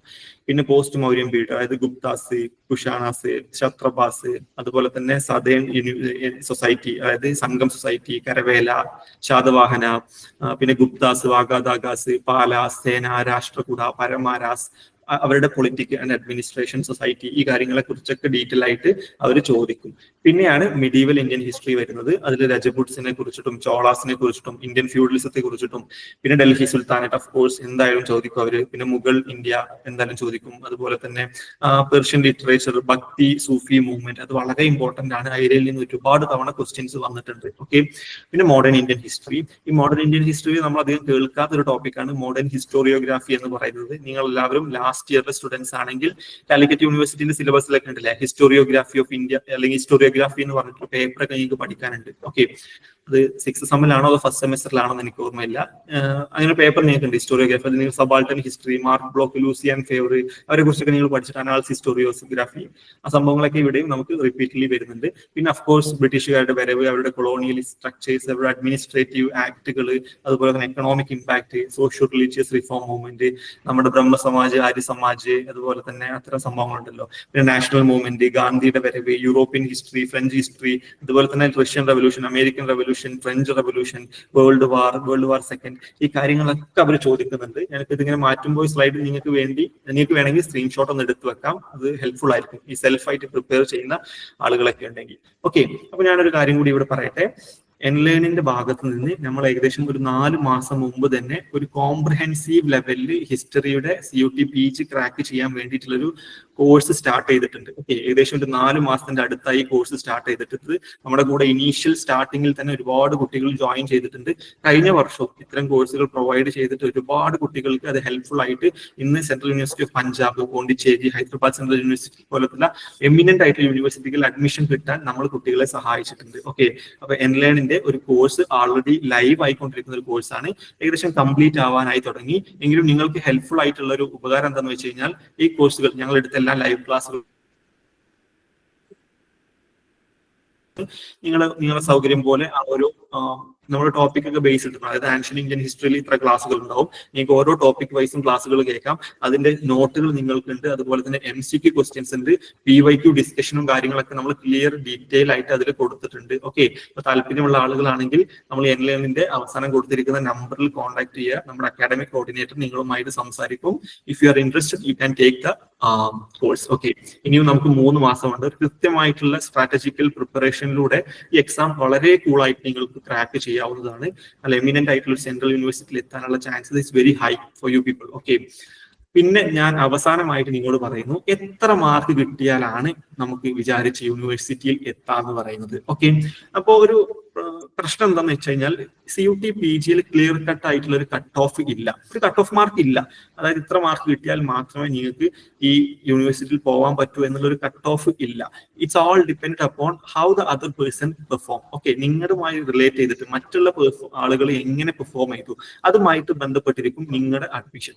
ഇവിടെ ഞാൻ കൊടുത്തിരിക്കുന്നു നോക്കൂ, 2024 ഹിസ്റ്ററിയിൽ ടോപ്പ് റാങ്ക്, ഏറ്റവും 1ാം റാങ്ക് നേടിയ ആളുടെ മാർക്കാണ് ഇവിടെ കൊടുത്തിരിക്കുന്നത്, 232 മാർക്ക്. ഓക്കെ, അപ്പൊ 1-2 വെബ്സൈറ്റിൽ വേറെയും കുറച്ച് ആളുകളുടെ പേരൊക്കെ കാണുന്നുണ്ട്. എങ്കിലും അവരുടെ ആവറേജ് നോക്കുകയാണെങ്കിൽ ഒരു 230-232 മാർക്കാണ് അവർ മാക്സിമം ഹിസ്റ്ററിയിൽ സ്കോർ ചെയ്ത മാർക്ക്.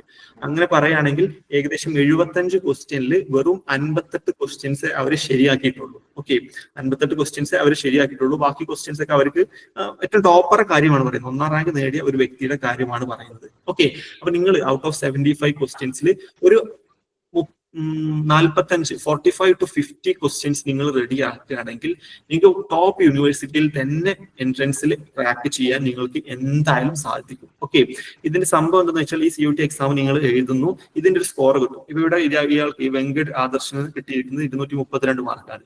ഈ 232 സ്കോർ വെച്ചിട്ട് ഇയാൾ എന്ത് ചെയ്യും? ഇയാൾക്ക് ഏറ്റവും പ്രിഫറൻസ് ഉള്ള യൂണിവേഴ്സിറ്റിയിലേക്ക് അപ്ലൈ ചെയ്യും. ഓക്കെ, ഇപ്പൊ JNU ആണ് ഇയാളുടെ പ്രിഫറൻസിന്, ഇയാൾ ആ യൂണിവേഴ്സിറ്റിയിലേക്ക് അപ്ലൈ ചെയ്യും. അങ്ങനെ എത്ര പേര് അപ്ലൈ JNUലാണെങ്കിൽ ഇപ്പോൾ ഇത്ര സീറ്റ് ഉണ്ടാവും, 50 സീറ്റാണെന്ന് നിങ്ങൾ സപ്പോസ് വിചാരിക്കുക. അപ്പോൾ 50 സീറ്റുകളിലേക്ക് ഒരു 60 അപ്ലിക്കേഷൻസ് വരുന്നു. ഈ 60 അപ്ലിക്കേഷൻസ് ഏറ്റവും ടോപ്പിൽ നിൽക്കുന്ന 50 പേരെ അവർ സെലക്ട് ചെയ്യും. ഓക്കെ, ഇതാണ് ബേസിക്കലി ഈ CUTയുടെ ഒരു പ്രൊസീജിയർ എന്ന് പറയുന്നത്. ഓക്കെ, അപ്പൊ ഇത്രയും കാര്യങ്ങളാണ് എനിക്ക് നിങ്ങളോട് പറയാനുള്ളത്. ഏകദേശം നമ്മുടെ സമയം അതിക്രമിച്ചിരിക്കുന്നു. നിങ്ങൾക്ക് എന്തെങ്കിലും സംശയമുണ്ടോ ഈ ഏരിയയിൽ നിന്ന്? എനിക്കുള്ള സംശയങ്ങൾ, ഇതൊരു ക്വസ്റ്റ്യൻ ഡിസ്കഷൻ ഒരു സെഷനിലോട്ട് മാറുകയാണ്. നിങ്ങൾക്ക് എന്തെങ്കിലും സംശയം ഉണ്ടെങ്കിൽ നമ്മോട് ചോദിക്കാം, നമുക്ക് ഇവിടുന്ന് ക്ലാരിഫൈ ചെയ്യുന്നതാണ്. ഓക്കെ, ഞാനും ആഷിക മാമും ലൈവ് ഉണ്ട്, നിങ്ങൾക്ക് ചോദിക്കാം എന്തൊക്കെയാണ് നിങ്ങൾക്ക് ഈ എക്സാമുമായി റിലേറ്റ് ചെയ്ത സംശയങ്ങൾ.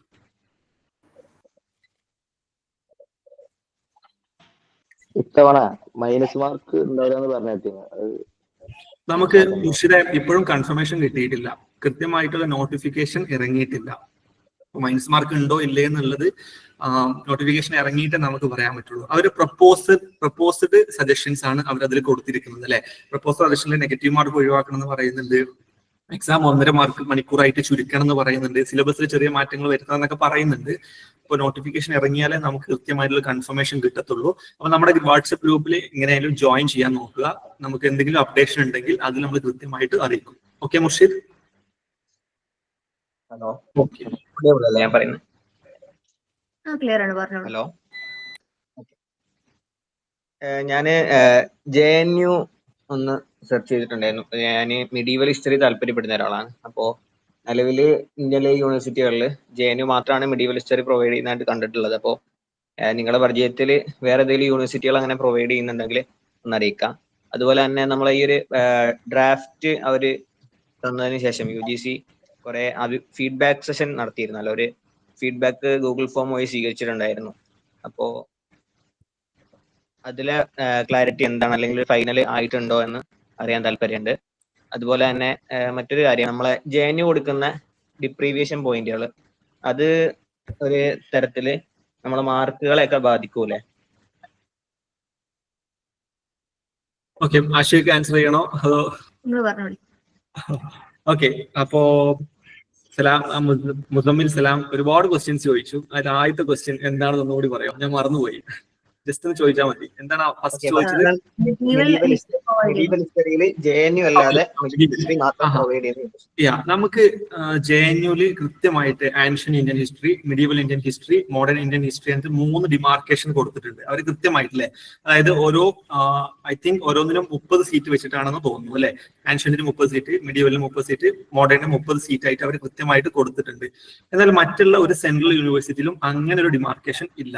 ഓക്കെ, അവരിപ്പോ HCUന്റെ കാര്യം ഞാൻ പറയാം. നമുക്ക് ഒറ്റ ഡിപ്പാർട്ട്മെന്റ് ആണുള്ളത്, ഹിസ്റ്ററി ഡിപ്പാർട്ട്മെന്റ് എന്നാണ് ഒറ്റ ഡിപ്പാർട്ട്മെന്റ് മാത്രമേ ഉള്ളൂ. അതുപോലെ തന്നെയാണ് പോണ്ടിച്ചേരിയുടെ കേസും. മറ്റുള്ള എല്ലാ യൂണിവേഴ്സിറ്റികളും അങ്ങനെ തന്നെയാണ് പ്രൊവൈഡ് ചെയ്യുന്നത്. അപ്പോ അവരുടെയൊക്കെ ഞങ്ങൾ എന്താന്ന് വെച്ച് കഴിഞ്ഞാൽ നമുക്ക് ഫസ്റ്റ് സെമസ്റ്റർ അല്ലെങ്കിൽ ഫസ്റ്റ് ഇയറിൽ എന്ത് ചെയ്യും, ഒരു ജനറൽ പേപ്പേഴ്സ് ഉണ്ടാവും. എല്ലാവർക്കും എല്ലാതും പഠിക്കുന്ന ഹിസ്റ്ററിയുമായി ബന്ധപ്പെട്ട എല്ലാ സംഭവങ്ങളും തരും. സെക്കൻഡ് ഇയർ മുതൽ നമുക്ക് ഇഷ്ടമുള്ള ഈ കോംപ്ലിമെന്ററി കോഴ്സുകളും അതുപോലെ തന്നെ ഇലക്ടീവ് കോഴ്സുകളൊക്കെ നമുക്ക് ചൂസ് ചെയ്യാം. ഓക്കെ, ഇപ്പൊ മാം നേരത്തെ പറഞ്ഞിരുന്നു, മാം ഫിസിക്കൽ എഡ്യൂക്കേഷനിലെ ഒരു കോഴ്സ് ഒക്കെ ചെയ്തിരുന്നു അല്ലെ. അപ്പൊ അത്തരത്തിലുള്ള കോഴ്സുകൾ നമുക്ക് പിന്നീട് നമ്മുടെ പ്രിഫറൻസും നമ്മുടെ ഏരിയ ഓഫ് ഇൻട്രൻസും അനുസരിച്ച് നമുക്ക് പിന്നീട് ചേഞ്ച് ചെയ്യാവുന്നതാണ്. ഓക്കെ, അപ്പൊ ആദ്യം തന്നെ കൃത്യമായിട്ട് ആൻഷ്യന്റ് മാത്രം ഫോക്കസ് ചെയ്തിട്ട് അല്ലെങ്കിൽ മിഡീവൽ മാത്രം ഫോക്കസ് ചെയ്തിട്ട് അല്ലെങ്കിൽ മോഡേൺ മാത്രം ഫോക്കസ് ചെയ്ത് കൊടുക്കുന്നത് ഡിപ്പാർട്ട്മെന്റ് JNU മാത്രമേ ഞാൻ കണ്ടിട്ടുള്ളൂ. ബാക്കിയുള്ള എല്ലാ ഡിപ്പാർട്ട്മെന്റുകളും ജനറൽ ആയിട്ട് ഹിസ്റ്ററി ഡിപ്പാർട്ട്മെന്റ് കൊടുക്കും. പിന്നെ നമുക്ക് സെക്കൻഡ് സെമസ്റ്റർ അല്ലെങ്കിൽ തേർഡ് സെമസ്റ്റർ മുതൽ നമ്മുടെ ഒരു ഏരിയ ഓഫ് ഇൻട്രസ്റ്റ് ഉള്ള ഇലക്ടീവ് കോഴ്സുകളും മറ്റും പ്രൊവൈഡ് ചെയ്യും. ഇപ്പോൾ ഹൈദരാബാദിലാണെങ്കിൽ നമുക്കൊരു സാർ ഉണ്ടായിരുന്നു, MN രാജേഷ്. അദ്ദേഹം ഇന്ത്യയിൽ തന്നെ ഒരു റിനൗണ്ട് ആയിട്ടുള്ള ബുദ്ധിസ്റ്റ് സ്കോളറാണ്. അപ്പൊ അദ്ദേഹം പ്രൊവൈഡ് ചെയ്യുന്ന ഒരു പേപ്പർ എന്ന് പറയുന്നത് ബോൺ ടിബറ്റൻ ബുദ്ധിസം, അതായത് നേപ്പാൾ ആ ഏരിയയിലുള്ള ടിബറ്റൻ ബുദ്ധിസം ഉണ്ടല്ലോ, അതിനെ കുറിച്ചിട്ടായിരുന്നു. അപ്പൊ നമുക്ക് ഇഷ്ടമുണ്ടെങ്കിൽ, എനിക്ക് ബുദ്ധിസം താല്പര്യമുള്ള ഒരു വ്യക്തിയാണെങ്കിൽ, മിഡീവൽ ബുദ്ധിസത്തെ കുറിച്ച് ഇൻട്രസ്റ്റ് ഉള്ള ആളാണെങ്കിൽ എനിക്ക് ആ പേപ്പർ ചൂസ് ചെയ്യാം. അങ്ങനെ തന്നെയാണ് മറ്റേ ഡൽഹി സുൽത്താനെ കുറിച്ചും. അങ്ങനെ മിഡീവൽ ഏരിയയിൽ ഓരോ പ്രൊഫസേഴ്സ് അവരുടെ ഏരിയ ഓഫ് ഇൻട്രസ്റ്റ് അനുസരിച്ചിട്ട് കോഴ്സുകൾ പ്രൊവൈഡ് ചെയ്യും. നമ്മൾ അത് പോയിട്ട് സെലക്ട് ചെയ്യാറാണ്. അപ്പൊ ഒരുവിധം എല്ലാ യൂണിവേഴ്സിറ്റിയിലും ഇങ്ങനെയുണ്ട്. BHU ഒക്കെ എനിക്ക് തോന്നുന്നു കൂടുതൽ ആൻഷ്യന്റ് ഫോക്കസ് ചെയ്തിട്ട് കൊടുക്കുന്ന യൂണിവേഴ്സിറ്റിയാണ്. ഹൈദരാബാദിന്റെ പ്രത്യേകത എന്ന് വെച്ചാൽ ജനറലി അവിടെ കൂടുതലായിട്ടുള്ള പ്രൊഫസേഴ്സ് എന്ന് പറയുന്നത് മോഡേണിൽ പ്രാഗൽഭ്യം നേടിയിട്ടുള്ള ആളുകളാണ്. പോണ്ടിച്ചേരിയുടെ കാര്യം എനിക്ക് കൃത്യമായിട്ട് അറിയില്ല, അത് മാം വേണമെങ്കിൽ നിങ്ങളോട് പറഞ്ഞിരും. ബാക്കിയുള്ളവർക്കൊക്കെ ഇതാണ് അവസ്ഥ. അതായത് ഏറ്റവും കൂടുതൽ പ്രൊഫസേഴ്സ് ഏത് ഏരിയ ഓഫ് ഏരിയയിൽ നിന്നാണ് അവർ വരുന്നത് അതിനനുസരിച്ചുള്ള കോഴ്സുകളായിരിക്കും അവർ പറയുക. ഓക്കെ, പോണ്ടിച്ചേരിയെ കുറിച്ച് മാം വേണമെങ്കിൽ ഒന്ന് പറയും. ഓക്കെ, പോണ്ടിച്ചേരിയുടെ കാര്യത്തിൽ മെയിൻ ആയിട്ട് നമ്മുടെ പ്രൊഫസേഴ്സ് ഒക്കെ അധിക പേരും കോൺസെൻട്രേറ്റ് ചെയ്യുന്നത് ആൻഷ്യൻ ഹിസ്റ്ററിയിലാണ്. പിന്നെ മോഡേൺ ഹിസ്റ്ററിയിൽ നല്ല റിസർച്ചേഴ്സ് ചെയ്യുന്ന ആളുകളുണ്ട്. ഇപ്പം പ്രൊഫസർ വേണുഗോപാൽ റെഡ്ഡി, അതുപോലെ പ്രൊഫസർ പക്വലാൽ ഹോക്കി, അവരൊക്കെ മോഡേൺ ഹിസ്റ്ററിയിൽ കുറച്ചും കൂടെ കോൺസെൻട്രേറ്റഡ് ആണ്. ബട്ട് അധിക പേരും ആൻഷ്യന്റിൽ നല്ല റിസർച്ചേഴ്സ് നടത്തുന്ന ആളുകളാണ്. മെഡീവൽ കുറവാണെന്നുള്ളതാണ്, മെഡീവൽ ഇല്ല എന്നുള്ളതാണ് ഞാൻ മനസ്സിലാക്കുന്നത്. സലാം, പിന്നെ എനിക്ക് അലിഗഡ് ആൻഡ് ജാമിയ മിലിയ, ഇത് രണ്ടുമാണ് പിന്നെ മെഡീവൽ അത്യാവശ്യം ഫോക്കസ്ലി കൊടുക്കുന്ന 2 യൂണിവേഴ്സിറ്റികൾ. പക്ഷെ അത് രണ്ടും CUTന്റെ അണ്ടറിലല്ല, സ്പെഷ്യൽ ആയിട്ടുള്ള എക്സാമുകൾ അവർ കണ്ടക്ട് ചെയ്യാറുണ്ട്. ഓക്കെ, അപ്പോ ഞാൻ പറയുന്നു JNU ഒരു പെർട്ടിക്കുലർ ഡിപ്പാർട്ട്മെന്റ് ഉണ്ട്. അതുപോലെ തന്നെ നമുക്ക് ജാമിയ ആൻഡ് അലിഗഡ്, ഇതാണ് 3 മെഡീവൽ ഫോക്കസ് ചെയ്ത് കൊടുക്കുന്ന യൂണിവേഴ്സിറ്റികൾ. ഓക്കെ, ജാമ്യയില് അതേപോലെ അലിഗഡിലും നിലവില് മെഡീവല് അത് ഒരു ഇതായിട്ട് കൊടുക്കുന്നില്ല എന്നാണ് ഞാൻ നിലവിൽ മനസ്സിലാക്കിയത്. ഡിപ്പാർട്ട്മെന്റ് ആയിട്ട് ഞാൻ പറഞ്ഞില്ല, അത് JNU മാത്രമേ കൊടുക്കുന്നുള്ളൂ, ഡിപ്പാർട്ട്മെന്റ് വൈസ് ആയിട്ട്. ബാക്കിയുള്ളതൊക്കെ ജനറൽ ജാമ്യ മില്യൻ മുമ്പ് അങ്ങനെ കൊടുത്തിട്ടുണ്ടായിരുന്നു, മെഡീവല് സെപ്പറേറ്റ് ഉണ്ടായിരുന്നു. പൊളിറ്റിക്കൽ ആയിട്ട് പല ഇഷ്യൂസും കാരണം അങ്ങോട്ടും ഇങ്ങോട്ടൊക്കെ ചേഞ്ചസ് ഉണ്ടാവാം. ഓക്കെ, അത് നമുക്കിപ്പോ മുൻകൂട്ടി കാണാൻ പറ്റില്ലല്ലോ. എന്തായാലും ജനറൽ ഡിപ്പാർട്ട്മെന്റുകളുടെ ഉള്ളിൽ തന്നെ ഈ മെഡീവൽ ഫോക്കസ് ചെയ്ത് ചെയ്യുന്ന ഹിസ്റ്റോറിയൻസ് ഉണ്ടെങ്കിൽ അവർ കോഴ്സുകൾ പ്രൊവൈഡ് ചെയ്യും. പക്ഷെ നമുക്ക് അറിയണമെങ്കിൽ നമ്മൾ ആ യൂണിവേഴ്സിറ്റിയിൽ പോയിട്ട് എൻട്രൻസിൽ പാസ്സായി അവിടെ അഡ്മിഷൻ എടുത്തിട്ട് പിന്നെ നമുക്ക് അറിയാൻ പറ്റുള്ളൂ. അതാണ് അതിന്റെ ഒരു ഇഷ്യൂ. പിന്നെ നമുക്ക് ഫാക്കൽറ്റി, അത് നമ്മുടെ സ്റ്റുഡൻസും കാര്യങ്ങളൊക്കെ ഉണ്ടെങ്കിൽ അവിടെ നമുക്ക് അങ്ങനെ മേ ബി നമുക്ക് ഇൻഫർമേഷൻ കോൺടാക്ട് ഒക്കെ ഉണ്ടെങ്കിൽ അറിയാമെന്നല്ലാതെ നമുക്ക് കൃത്യമായിട്ട് അറിയാൻ പറ്റില്ല. വേറെ ഏത് ഡിപ്പാർട്ട്മെന്റിന്റെ അല്ലെങ്കിൽ യൂണിവേഴ്സിറ്റി സൈറ്റ് എടുത്ത് നോക്കിയാലും നമുക്ക് കാണാൻ കഴിയുക ഹിസ്റ്ററി ഡിപ്പാർട്ട്മെന്റ് എന്നേ കൊടുക്കുള്ളൂ. ഓക്കെ, ആൻഡ് JNU മാത്രമേ ക്ലിയർ കട്ട് ആയിട്ട് ഇങ്ങനെ കൊടുത്തിട്ടുള്ളൂ. അപ്പൊ JNU തന്നെ എയിം ചെയ്ത് എക്സാം ക്രാക്ക് ചെയ്യാൻ നോക്ക്, എന്നാ പിന്നെ പ്രശ്നം സോൾവ് ആയല്ലോ. ഓക്കെ, രണ്ടാമത്തെ ക്വസ്റ്റ്യൻ എന്തായിരുന്നു മുസമ്മിൽ? രണ്ടാമത്തത് ഞാൻ ചോദിച്ചത്, നമ്മളെ മുമ്പ് ഫസ്റ്റ് ഒരു ഡ്രാഫ്റ്റ് UGC പുറത്തുവിട്ടിട്ടുണ്ടായിരുന്നു. അതൊക്കെ നമുക്ക് എനിക്ക് മനസ്സിലായി. അത് അവര് ഈ ഫീഡ്ബാക്ക് സജഷൻസ് തേർഡ് ആണ്. അപ്പൊ അതിൽ ഫൈനൽ ആയിട്ട് ഒരു ഡിസിഷൻ കിട്ടണമെങ്കിൽ നമുക്ക് നോട്ടിഫിക്കേഷൻ വരണം. നോട്ടിഫിക്കേഷനിൽ മാത്രമേ അവർ ഇത്തരം കാര്യങ്ങൾ പറയത്തുള്ളൂ. നമുക്ക് അവർ സജഷൻ സ്വീകരിച്ചു, നമ്മൾ ഫീഡ്ബാക്ക് കൊടുത്തു. ചില ഫീഡ്ബാക്കുകൾ അല്ലെങ്കിൽ അവർ വെറുതെ കണ്ണിൽ പോയിടാൻ വേണ്ടി ജസ്റ്റ് ഒരു ഫീഡ്ബാക്ക് സ്വീകരിച്ചെന്ന് മാത്രം, പ്രത്യേകിച്ച് ഒരു നടപടികളൊന്നും ഉണ്ടാവണമെന്ന് യാതൊരു നിർബന്ധമില്ല.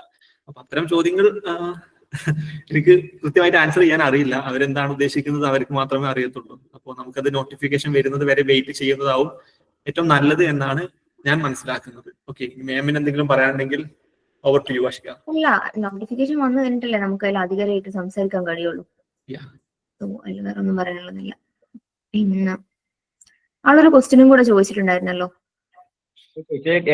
ജെഎൻയുയുടെ ഡിപ്രീവിയേഷൻ പോയിന്റുകളെ പറ്റിയിട്ടാണ്. അതായത് ഇപ്പോ ഒരു ബാക്ക്ഗ്രൗണ്ട് മോശമായിട്ടുള്ള ഒരു ഏരിയ എന്നുള്ള കുട്ടിയാണെന്നുണ്ടെങ്കിൽ, സപ്പോസ് ഇപ്പോ ഒരു നോർത്ത് ഇന്ത്യൻ സംസ്ഥാനത്ത് ഏറ്റവും ബാക്ക്വേർഡ് ആയിട്ട് നിൽക്കുന്ന ഒരു ഡിസ്ട്രിക്റ്റിന് അല്ലെങ്കിൽ ഒരു ഏരിയയിൽ അല്ലെങ്കിൽ ഒരു ജാതിയിൽപ്പെട്ട കുട്ടിക്ക് എന്ത് ചെയ്യും, ജെഎൻയു ഡിപ്രീവിയേഷൻ പോയിന്റ് നൽകുന്നുണ്ട്. സപ്പോസ് നമ്മൾ 230 മാർക്കാണ് CUT ക്രാക്ക് ചെയ്യുന്നതെന്നുണ്ടെങ്കിൽ, ഒരു പെൺകുട്ടിയാണെങ്കിൽ എക്സ്ട്രാ ഡിപ്രീവിയേഷൻ പോയിന്റ് ഇത്ര. അതുപോലെ തന്നെ ആ പെൺകുട്ടി തന്നെ ഒരു താഴ്ന്ന സംസ്ഥാനത്ത് നിന്ന് അല്ലെങ്കിൽ ഒരു ജില്ലയിൽ നിന്ന് വരികയാണെങ്കിൽ എക്സ്ട്രാ പ്ലസ് ഇത്ര പോയിന്റ് കൂടി. അങ്ങനെ വെച്ച് നോക്കുമ്പോൾ നമ്മളെ നോർമലി ഒരാൾ ക്രാക്ക് ചെയ്ത മാർക്കും അവരുടെ ഒരു മാർക്കും കൂടി നോക്കുമ്പോൾ വലിയൊരു ഡിഫറൻസ് വരില്ലേ? അപ്പോൾ അങ്ങനെ ആകുമ്പോൾ നമുക്ക് അഡ്മിഷൻ കിട്ടുന്ന വിഷയങ്ങളൊക്കെ ടാസ്ക് അല്ലേ? അശോക് എന്തെങ്കിലും പറയാനുണ്ടെങ്കിൽ? എനിക്ക് അറിയാത്തൊരു ഏരിയ ആണ്, ബിക്കോസ് ഞാൻ സെയിം സിറ്റുവേഷൻ ആണ് ഇവിടെ. എനിക്ക് കൃത്യമായിട്ട് വലിയ ധാരണയില്ല. നോക്കിയിട്ട് പറയാം. ഓക്കെ, നോക്കിയിട്ട് പറയാം. എന്റെ ഒരു കാഴ്ചപ്പാട്, പോയിന്റ് ഓഫ് വ്യൂ ഞാൻ പറയട്ടെ. ഈ ഡിപ്രീസിയേഷൻ പോയിന്റ് നമ്മൾ സ്കോളർഷിപ്പ് കൊടുക്കുന്ന സമയത്ത് ഞാൻ ഇത് പലപ്പോഴും കണ്ടിട്ടുണ്ട്. അതായത് ഇന്ന ബാക്ക്വേർഡ് ഡിസ്ട്രിക്റ്റിൽ വരുന്ന കുട്ടികളാണെങ്കിൽ അവർക്ക് ഇത്ര പെർസെന്റേജും അല്ലെങ്കിൽ കുറച്ച് എക്സ്ട്രാ ഫീസ് ഇതായിട്ടും നമുക്ക് ഫീസിലെ ഇളവും കാര്യങ്ങളൊക്കെ കൊടുക്കാറുണ്ട്. അത് ഞാൻ പറഞ്ഞില്ലേ, ഇപ്പോ ജാർഖണ്ഡ് പോലത്തെ നമ്മളെ കേരളത്തിൽ നിന്ന് വരുന്ന ഒരൊറ്റ സ്റ്റേറ്റിനും അല്ലെങ്കിൽ ജില്ലക്കും പോലും ആ സാധനം ഇല്ല. ഡിപ്രീസിയേഷൻ പോയിന്റ് നമുക്കില്ല. കേരളത്തിൽ നിന്ന് ഒരു സ്ഥലം ഇല്ലെന്നാണ് ഞാൻ മനസ്സിലാക്കുന്നത്. മേ ബി വയനാടിന് ഉണ്ടെങ്കിൽ ഉണ്ടാവാം, അതല്ലെങ്കിൽ മെജോറിറ്റി ഓഫ് അതർ ഡിസ്ട്രിക്റ്റിനൊന്നുമില്ല. പിന്നെ ജാർഖണ്ഡ്, ഛത്തീസ്ഗഡ് പോലത്തെ ഈ ട്രൈബൽ ഏരിയാസ് കൂടുതൽ വരുന്ന ആളുകൾക്കാണ് ഇത് പ്രൊവൈഡ് ചെയ്യുന്നത്. അപ്പൊ അതിനേതായിട്ടുള്ള സോഷ്യലി ആൻഡ് ഹിസ്റ്റോറിക്കലി റീസൺസ് ഉണ്ട്. ഓക്കെ, അതുകൊണ്ട് നമ്മുടെ അഡ്മിഷൻ പോകുമോ എന്നുള്ളത് യാതൊരു പേടിയും പേടിക്കേണ്ട ആവശ്യമില്ല. കാരണം കൃത്യമായിട്ട് റിസർവേഷൻ ഉണ്ടല്ലോ. 27% OBC-കാർക്ക് റിസർവേഷൻ ആണ്. അതുപോലെ തന്നെ ഇവർക്ക് SC/ST റിസർവേഷൻ ആണ്. ജനറലിന് അവരുടേതായിട്ടുള്ള ആ ഒരു സംഭവം ഉണ്ട്. അതുപോലെ തന്നെ അങ്ങനെ റിസർവേഷൻ കൃത്യമായിട്ട് കൊടുത്തിട്ടുണ്ട്. നിങ്ങൾ ആ ഒരു ഇതിൽ ടോപ്പർ ആയിട്ട് വരികയാണെങ്കിൽ you don't have to fear afraid of anything, right? നമുക്ക് കൃത്യമായിട്ട് അത് ട്രാക്ക് ചെയ്യണമെങ്കിൽ എന്റെ കൂടെ ഉണ്ടായിരുന്ന ആളുകൾ JNU അഡ്മിഷൻ എടുത്തിട്ട് ഇപ്പൊ PhD പുറത്ത് ചെയ്യുന്ന ആളുകൾ എനിക്കറിയാം. അപ്പൊ അഡ്മിഷൻ കിട്ടുമോ ഇല്ലയോ എന്നുള്ള കാര്യത്തിൽ പ്രത്യേകിച്ച് ഡൗട്ട് ഒന്നും വേണ്ട. നമ്മൾ കൃത്യമായിട്ട് പഠിച്ചിട്ട് ആ ഒരു കട്ട് ഓഫ് അല്ല, ആ ഒരു സാധനം ക്ലിയർ ചെയ്യുകയാണെങ്കിൽ you don't have to afraid of anything. Okay, നിങ്ങൾക്ക് എന്തായാലും അഡ്മിഷൻ അവിടെ ഉണ്ടാവും എന്നാണ് ഞാൻ മനസ്സിലാക്കുന്നത്. ഓക്കെ, പിന്നെ അതൊന്നും നമ്മുടെ കയ്യിലുള്ള കാര്യമല്ല. മാക്സിമം നമ്മൾ പഠിക്കുക, എക്സാം എഴുതുക, നല്ലൊരു ടോപ്പ് റാങ്കിനുള്ളിൽ തന്നെ ക്രാക്ക് ചെയ്യാൻ ശ്രമിക്കുക. അതിനുശേഷം വരുന്ന കാര്യങ്ങളൊക്കെ നമുക്ക് പിന്നെ നോക്കാം. ഓക്കെ, ഞാൻ പറയാൻ കാരണം എന്താണെന്ന് വെച്ചാല്, ജസ്റ്റ് നമുക്ക് മാക്സിമം മാർക്ക് ക്രാക്ക് ചെയ്ത് കഴിഞ്ഞാൽ, നമുക്കിപ്പോ നോർമലി പറ്റുന്ന ഒരു രീതിയിൽ നമ്മൾ മാർക്ക് ക്രാക്ക് ചെയ്ത് കഴിഞ്ഞാല്, ഉദാഹരണം പറഞ്ഞാല് ഇന്ത്യയിലെ ഒന്നാമത്തെ റാങ്ക് ഉണ്ടായിരുന്നപ്പോൾ നിങ്ങൾ നേരത്തെ സൂചിപ്പിച്ച പോലെ തന്നെ 232 മാർക്കായിരുന്നു. ആ 232 മാർക്ക് ഒരാൾ സ്കോർ ചെയ്ത് കഴിഞ്ഞാൽ ഒരു ആവറേജ് വിദ്യാർത്ഥി അല്ലെങ്കിൽ JNU എയിം ചെയ്യുന്ന ഒരാള് പരമാവധി അയാൾക്കും താഴെ ഒരു 200-ന് അടുത്തുള്ള മാർക്കാണ് സ്കോർ ചെയ്യുക. ഓക്കെ, ആ 200-ന് അടുത്ത് മാർക്ക് സ്കോർ ചെയ്ത് കഴിഞ്ഞാൽ അയാൾക്ക് കിട്ടുന്ന ആ മാർക്കും, അതേസമയം അയാളോടൊപ്പം തന്നെ ഈ 200-ന് അടിയിലും അതുപോലെ തന്നെ 200 മേലെയും മാർക്ക് സ്കോർ ചെയ്യുന്ന മറ്റു കുട്ടികളും, ഈ ഡിപ്രീവിയേഷൻ പോയിന്റ് കിട്ടുന്ന കുട്ടികൾ അയാളെക്കാൾ മേലെ കയറുകയും സ്വാഭാവികമായിട്ടും അവിടെ ഒരു അഡ്മിഷന് തടസ്സം ഉണ്ടാവാൻ സാധ്യതയില്ല എന്നാണ് ചോദിച്ചത്. ഓക്കെ, അല്ല, ഞാനൊരു കാര്യം പറഞ്ഞോട്ടെ. ഇപ്പോ ഞാൻ മനസ്സിലാക്കുന്നത്, എനിക്ക് ക്ലിയർ ആയിട്ട് ഇതിനെക്കുറിച്ച് ധാരണ ഇല്ല എന്നുള്ളതാണ് ഫസ്റ്റത്തെ കാര്യം. പക്ഷെ എന്നാലും ഞാൻ ഒരു കാര്യം പറയാം. ഇപ്പൊ നമ്മൾ റിസർവേഷനെ കുറിച്ച് സംസാരിക്കുമ്പോൾ നമ്മൾ ഒരു കാറ്റഗറിക്ക് റിസർവേഷൻ കൊടുക്കുന്ന സമയത്ത് അവർ വരുന്ന ഒരു സോഷ്യോ എക്കണോമിക് ബാക്ക്ഗ്രൗണ്ട് ഉണ്ടായിരിക്കും. അതിനെക്കുറിച്ച് നമ്മൾ ക്ലിയർ ആയിട്ട് ചിന്തിക്കണം എന്നുള്ളതാണ്. കാരണം ഇപ്പൊ നമുക്കറിയാം, നമ്മളുടെ ഇടയിൽ കുറെ ട്രൈബൽസ് ആയിട്ടുള്ള ആളുകൾ, അല്ലെങ്കിൽ എന്താ പറയാ, ബാക്ക്വേർഡ് ക്ലാസ് എന്നുള്ള ആളുകൾ, ഈ റിസർവേഷൻ എന്ന് പറയുന്നത് അവരുടെ റൈറ്റ്. അപ്പൊ അതിൽ സംസാരിക്കാൻ നമുക്ക് അർഹതയില്ല എന്നുള്ളതാണ്. അപ്പൊ അങ്ങനെയുള്ള കേസിൽ നമ്മൾ റിസർവേഷനെ കുറിച്ച് ബോധേഡ് ആവേണ്ടതില്ല. വളരെ റൂറൽ ആയിട്ടുള്ള ഏരിയാസിൽ നിന്ന് വരുന്ന, അല്ലെങ്കിൽ വളരെ ബാക്ക്വേർഡ് ആയിട്ടുള്ള ക്ലാസ്സിൽ നിന്ന് വരുന്ന ആളുകൾക്ക് റിസർവേഷൻ കിട്ടുന്നതിനെ കുറിച്ച് നമ്മൾ ആ ഒരു വിഷയത്തിൽ ബോധേഡ് ആവുന്നതിന് പകരം നമ്മളെ റാങ്ക് എങ്ങനെ ഇൻക്രീസ് ചെയ്യാം, അതിലെങ്ങനെ നമ്മുടെ മാർക്ക് എങ്ങനെ കൂട്ടാം എന്നുള്ളതിൽ ഫോക്കസ് ചെയ്യാന്നുള്ളതാണ് ഇമ്പോർട്ടന്റ് എന്നുള്ളതാണ് എനിക്ക് തോന്നുന്നത് അതിൽ. ഓക്കെ, മുസമ്മിൽ സവാദ് ഇവിടെ ഇട്ടിട്ടുണ്ട്. സവാദ് തോട്ടത്തിൽ മാക്സിമം ഡിപ്രീഷൻ പോയിന്റ് നമുക്ക് കിട്ടാൻ പോകുന്നത് 12 ആണ്. അത് കൂടുതൽ കിട്ടില്ല. നമ്മളെ 12 മാർക്ക് ഇവര് ഈ 12 മാർക്ക് അത്രയും കിട്ടാൻ ആ ഒരു എന്താണ് ആ സംഭവം ഇല്ലാത്ത ആളുകളാണ്. കാരണം നമുക്ക് ഇന്റർനെറ്റ് ഫെസിലിറ്റിയും കാര്യങ്ങളൊക്കെ ഉണ്ട്, അവർക്ക് മേ ബി അതില്ലായിരിക്കാം. നമുക്ക് സോഷ്യൽ ഹിസ്റ്റോറിക്കൽ ബാക്ക്ഗ്രൗണ്ട് ഉണ്ട്, എഡ്യൂക്കേഷനൊക്കെ ഒരുപാട് കാലങ്ങളായിട്ട് നമ്മുടെ ഇപ്പോൾ ഒരുപാട് സംഘടനകൾ വഴിയൊക്കെ നമ്മൾ പഠിപ്പിച്ച് വരുന്ന ആളുകളാണ്. ഓക്കെ, അവർക്ക് ആ ഒരു ഹിസ്റ്റോറിക്കൽ ബാക്ക്ഗ്രൗണ്ട് ഒന്നും ഇല്ലാത്ത ആളുകളാണ്. അതുകൊണ്ട് ഈ 12 മാർക്ക് എക്സ്ട്രാ കൊടുക്കുന്നത് ആ പ്രത്യേകം ഡിപ്രിവേഷൻ ആ പ്രത്യേക ഡിസ്ട്രിക്റ്റിലുള്ള ആളുകൾക്ക് മാത്രമാണ് അല്ലെ. അപ്പൊ അത് എല്ലാവർക്കും ബാധകമായിട്ട് വരില്ല. ഒരുവിധം നോർത്ത് ഇന്ത്യയിലുള്ള ജാർഖണ്ഡ്, ഛത്തീസ്ഗഡ്, ഈ നോർത്ത് ഈസ്റ്റേൺ സ്റ്റേറ്റിലെ ആളുകൾക്ക് മാത്രമേ, അങ്ങനെ കുറച്ച് ഏരിയകളിൽ മാത്രമേ ഇത് കൊടുക്കത്തുള്ളൂ. അതിനെ കുറിച്ചിട്ട് ഓവറായിട്ട് ബോധേഡ് ആവേണ്ട എന്നാണ് ഞാൻ സജസ്റ്റ് ചെയ്യുന്നത്. പിന്നെ അത് മുസമ്മിലിന്റെ പേഴ്സണൽ ചോയ്സ് ആണ്. Okay, leave it like that. നമുക്ക് അത് അവിടെ ഡിസ്കസ് ചോപ്പ് ചെയ്യാം. Do have any other doubts? Okay, ആർക്കെങ്കിലും?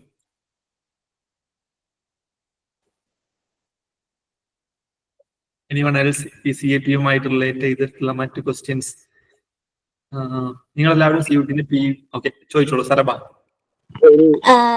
ഈ എന്താ പറയാ ഓരോ കോളേജസും എത്രയൊക്കെയാണ്, അതിന് സീറ്റ്സ് എത്ര അവൈലബിൾ ആണ് എന്നൊക്കെ നമ്മൾ എപ്പോഴും അറിയാം? അത് രജിസ്റ്റർ ചെയ്ത് കഴിയുമ്പോഴാണ്, അതിന് അപ്ലൈ ചെയ്ത് കഴിഞ്ഞതിന് ശേഷമേ അറിയുള്ളൂ? അതോ അതിന് മുന്നേ അനൗൺസ് ചെയ്യോ? അഷിക എന്തെങ്കിലും പറയാൻ? വെബ്സൈറ്റ്സിൽ കാണാം, ഓരോ യൂണിവേഴ്സിറ്റിയുടെയും വെബ്സൈറ്റിൽ നമുക്ക് സീറ്റ്സ് എത്ര സീറ്റ് ഉണ്ട്, ആ കോഴ്സിൽ ആരൊക്കെയാണ് അവിടെ പ്രൊഫസേഴ്സ് ആയിട്ടുള്ളത്, എല്ലാം നമുക്ക് വെബ്സൈറ്റിൽ അവൈലബിൾ ആണ്. സോ നമുക്ക് അതിൽ തന്നെ ചെക്ക് ചെയ്യാവുന്ന കാര്യങ്ങളേ ഉള്ളൂ എന്നാണ് ഞാൻ മനസ്സിലാക്കുന്നത്. ഓക്കെ, അഷികക്ക് വേണമെങ്കിൽ പോണ്ടിച്ചേരിയിൽ എത്ര സീറ്റ് ഹിസ്റ്ററിക്ക് ഉണ്ടെന്ന് ജസ്റ്റ് പറയാൻ മതി. അത് നമുക്ക് ഇപ്പോഴേ അറിയാൻ പറ്റുമോ നോക്കിയാൽ? അതാണ് എന്റെ ചോദ്യം. നമുക്ക് അറിയാൻ പറ്റും, നമുക്ക് വെബ്സൈറ്റിൽ നോക്കിയാൽ അറിയാൻ കഴിയും. പോണ്ടിച്ചേരിയിൽ ഇന്റഗ്രേറ്റഡ് കോഴ്സുകൾക്കാണെങ്കിൽ 25 സീറ്റാണ് വരുന്നത്. PG എനിക്ക് തോന്നുന്നു ഒരു 60 സീറ്റ് ആണെന്നാണ് എന്റെ ഓർമ്മ. ഞാനിപ്പം പാസ് ഔട്ട് ആണ്, അപ്പൊ എനിക്ക് കൃത്യമായിട്ട് അതിനെ കുറിച്ച് അറിയില്ല. Same here. ഓക്കെ, ഹൈദരാബാദ് യൂണിവേഴ്സിറ്റിയിൽ ഹിസ്റ്ററിക്ക് 60 സീറ്റ് ആണ് കഴിഞ്ഞ വർഷം വരെ. Okay, 2024 unfortunately the reduced it. ഇപ്പൊ ഏകദേശം 48 50 സീറ്റ് ആണ് as far as I know. 48 50 seat ആയിട്ട് അവർ റിഡ്യൂസ് ചെയ്തു. ഓക്കെ, അപ്പോൾ വേരിയസ് ആയിട്ടുള്ള പൊളിറ്റിക്കൽ അങ്ങനെ റീസൺസും കാര്യങ്ങളൊക്കെ ഇതിന്റെ ബാക്കിൽ ഉണ്ടാവാം.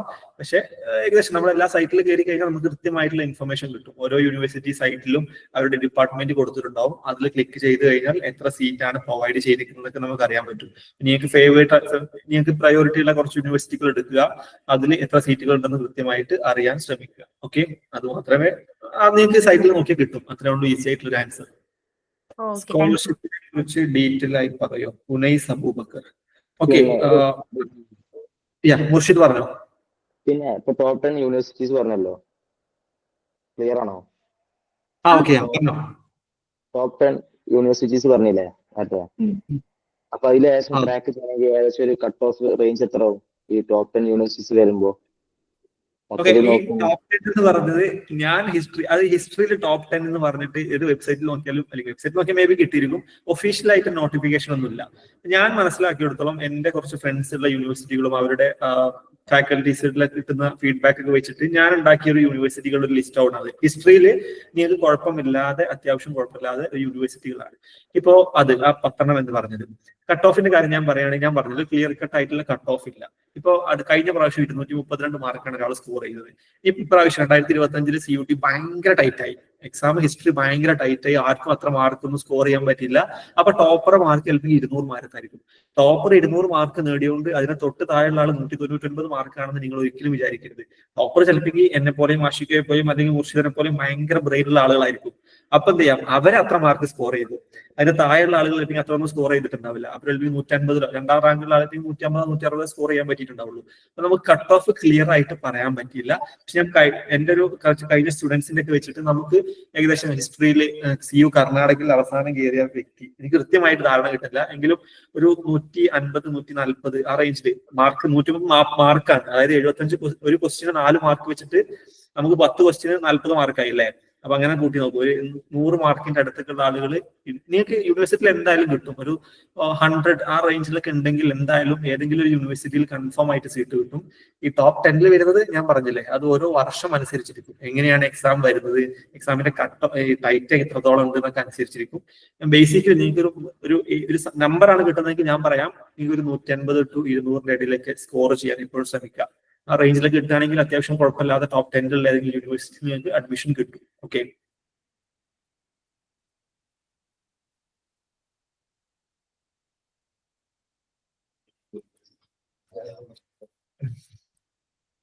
പിന്നെ എന്തെങ്കിലും സ്കോളർഷിപ്പിനെ കുറിച്ചിട്ട് ഉനൈസ് ചോദിച്ചിരുന്നു.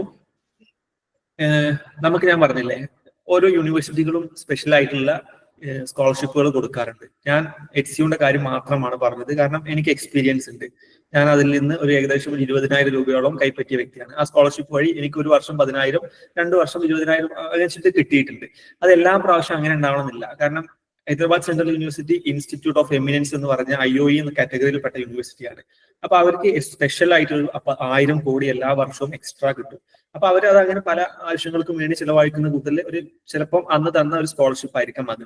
അതല്ലാതെ നമുക്ക് നാഷണൽ പോസ്റ്റ് മെട്രിക് സ്കോളർഷിപ്പ് ഉണ്ട്. ഓക്കെ, അത് ഏകദേശം ഒരു 10,000 രൂപയോളം കിട്ടുന്നുണ്ട്. അത് നമ്മൾ ഇത്ര ഇൻകം കാറ്റഗറിയിലുള്ള ആളുകൾക്കൊക്കെ നമുക്ക് അപ്ലൈ ചെയ്യാൻ പറ്റും. നോർമലി അത് കിട്ടാറുണ്ട് എല്ലാവർക്കും.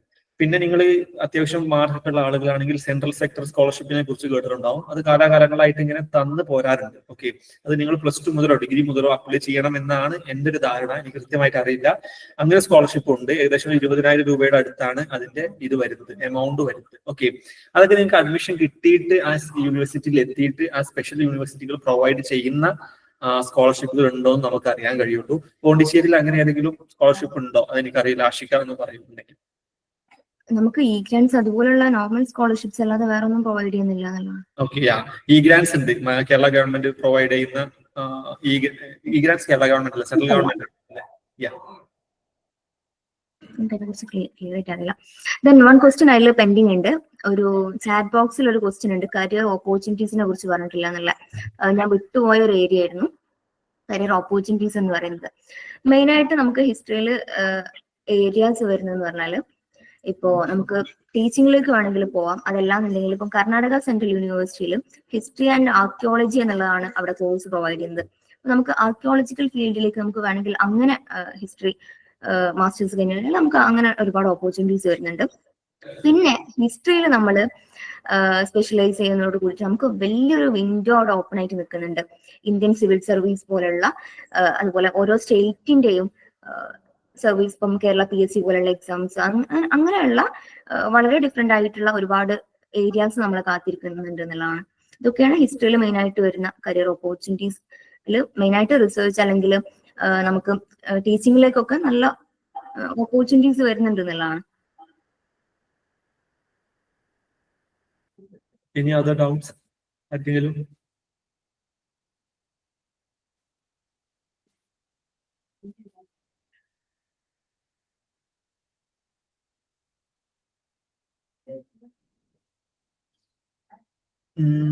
ആർക്കും പ്രത്യേകിച്ച് ഡൗട്ട് ഒന്നുമില്ലേ? ഒരു ഡൗട്ട്. ഓക്കെ, സവാദ്. സാറിന്റെ റിവ്യൂൽ ഇപ്പോൾ ഡിജിറ്റൽ ആർക്കിയോളജി എന്നുള്ളതിൽ ഇന്ത്യയിൽ എവിടെയെങ്കിലും പ്രൊവൈഡ് ചെയ്യാനുണ്ടോ?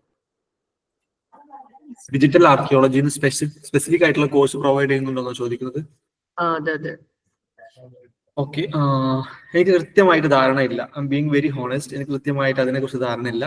പക്ഷേ Delhi institute of heritage research and management എന്ന് പറഞ്ഞ one of the top university, ഒരു കോളേജ് ഉണ്ട്. അതിൽ ഹെറിറ്റേജ് സയൻസ് അതുപോലെ തന്നെ ആർക്കിയോളജി ഇത്തരം കാര്യങ്ങളിലാണ് specification. Archival studies, heritage studies, അത്തരം കാര്യങ്ങളിൽ ഫോക്കസ് ചെയ്തിട്ടുള്ള ഒരു ഡിപ്പാർട്ട്മെന്റ് ആണ് അത്. അത് വളരെ നല്ലൊരു ഈ ഒരു ആർക്കിയോളജി അതുപോലെ തന്നെ ഹെറിറ്റേജ് സയൻസ് ഇതൊക്കെ പഠിക്കുന്ന, ഹെറിറ്റേജ് മാനേജ്മെന്റ് ഈ കാര്യങ്ങളൊക്കെ പഠിക്കുന്ന ആളുകൾക്ക് വളരെ നല്ല ഒരു യൂണിവേഴ്സിറ്റിയാണ്. അപ്പോൾ അത് ഒരു സ്പെഷ്യൽ ആയിട്ട് ഒന്ന് നോട്ട് ചെയ്തോ. ഡെക്കാൻ കോളേജ്, ഓഫ് കോഴ്സ് യുനൈസ് പറഞ്ഞായിരിക്കും. ഡെക്കാൻ കോളേജ് അത് ഭയങ്കരമായിട്ടുള്ള ഇതാണ്. അത്യാവശ്യം നല്ല പ്രൊവൈഡ് ആർക്കിയോളജിയും കാര്യങ്ങളായിട്ടുള്ള സംഭവം പ്രൊവൈഡ് ചെയ്യുന്നുണ്ട്. പിന്നെ നമുക്ക് ഇൻസ്റ്റിറ്റ്യൂട്ട് ഓഫ് ആർക്കിയോളജി, ഡൽഹിയിലുള്ള ഇൻസ്റ്റിറ്റ്യൂട്ട് ഓഫ് ആർക്കിയോളജി ഉണ്ട്. ആർക്കിയോളജിക്കായിട്ട് സ്പെസിഫിക് ആയിട്ട് നമുക്ക് എക്സ്കവേഷനും അതുപോലെ തന്നെ അതുമായിട്ട് റിലേറ്റ് ചെയ്ത സംഭവങ്ങളൊക്കെ കൃത്യമായിട്ട് പഠിപ്പിക്കുന്ന സംഭവമാണ്. ഇതൊക്കെ സ്പെസിഫിക് ആയിട്ടുള്ള യൂണിവേഴ്സിറ്റികളാണ്. ജസ്റ്റ് ഇന്റർനെറ്റിൽ സെർച്ച് ചെയ്താൽ മതി. ഓക്കെ, ആർക്കിയോളജിക്കലി റിലേറ്റഡ് യൂണിവേഴ്സിറ്റീസ് അല്ലെങ്കിൽ കോളേജസ് ഇൻ ഇന്ത്യ എന്ന് അടിച്ചു കഴിഞ്ഞാൽ കൃത്യമായിട്ട് നമുക്ക് ഇൻഫർമേഷൻസ് കിട്ടും. ഈ ഇൻസ്റ്റിറ്റ്യൂട്ട് ഓഫ് ആർക്കിയോളജി അത് ഇമ്പോർട്ടന്റ് ആണ്. അതുപോലെ തന്നെ Delhi institute of heritage science and management അത് ഇമ്പോർട്ടന്റ് ആണ്. അത് രണ്ടും സ്പെഷ്യൽ ഒരു പ്രിഫറൻസ് കൊടുക്കുക. നിങ്ങൾ ആ ഒരു ഏരിയ ആണ് ഇൻട്രസ്റ്റഡ് എങ്കിൽ അത് പ്രത്യേകം നോട്ട് ചെയ്ത് പഠിക്കുക. പിന്നെ അതുപോലെ തന്നെ ഡെക്കാൻ കോളേജ് ഉണ്ട്, മദ്രാസ് യൂണിവേഴ്സിറ്റി പ്രൊവൈഡ് ചെയ്യുന്നുണ്ട്, ബനാറസ് ഹിന്ദു യൂണിവേഴ്സിറ്റിയിൽ ഈ എക്സ്കവേഷൻ ഈ ആർക്കിയോളജി റിലേറ്റഡ് സംഭവങ്ങൾ പ്രൊവൈഡ് ചെയ്യുന്നുണ്ട്. അപ്പൊ അങ്ങനെ യൂണിവേഴ്സിറ്റികൾ പ്രൊവൈഡ് എക്സ്പ്ലെയിൻ ചെയ്യുന്നുണ്ട്. ഓക്കെ, ഇൻസ്റ്റിറ്റ്യൂട്ട് ഓഫ് ആർക്കിയോളജിയും ഈ ഡൽഹി ഹെറിറ്റേജ് സയൻസ് ആ ഒരു സംഭവം അത് കൃത്യമായിട്ട് നോട്ട് ചെയ്ത് വെക്കുക. അതിനൊരു പ്രിഫറൻസ് കൊടുത്ത് പഠിക്കുക. ബാക്കിയുള്ളതും അതിന്റെ കൂടെ കിട്ടും. ഓക്കെ,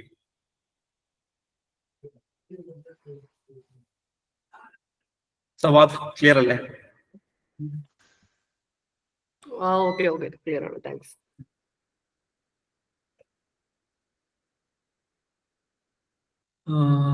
മുഹമ്മദ് നാജ്. ടീച്ചിങ് ഫീൽഡ് പറയുമ്പോൾ എവിടെയൊക്കെ ടീച്ചിങ് ഓപ്പർച്യൂണിറ്റീസ്? ഓക്കെ, കേരളത്തിലുള്ള കോളേജസ് നമുക്ക് വേണമെങ്കിൽ പറയാം. നമ്മൾ മലയാളീസ് ആണല്ലോ, നമ്മൾ എപ്പോഴും വിചാരിക്കുക നമ്മളൊരു കംഫർട്ടിൽ വർക്ക് ചെയ്യാൻ വേണ്ടിയിട്ടാണ്. ബട്ട് ഇതിന് പുറത്ത് നമുക്ക് ഒരുപാട് ഓപ്പർച്യൂണിറ്റീസ് നമ്മളെ കാത്തിരിക്കുന്നുണ്ട്. ഇപ്പം കേരളത്തിൽ നമുക്ക് ഹിസ്റ്ററിയിലെ ഡിപ്പാർട്ട്മെന്റ്സ് നമുക്ക് ലിസ്റ്റ് ചെയ്യാം.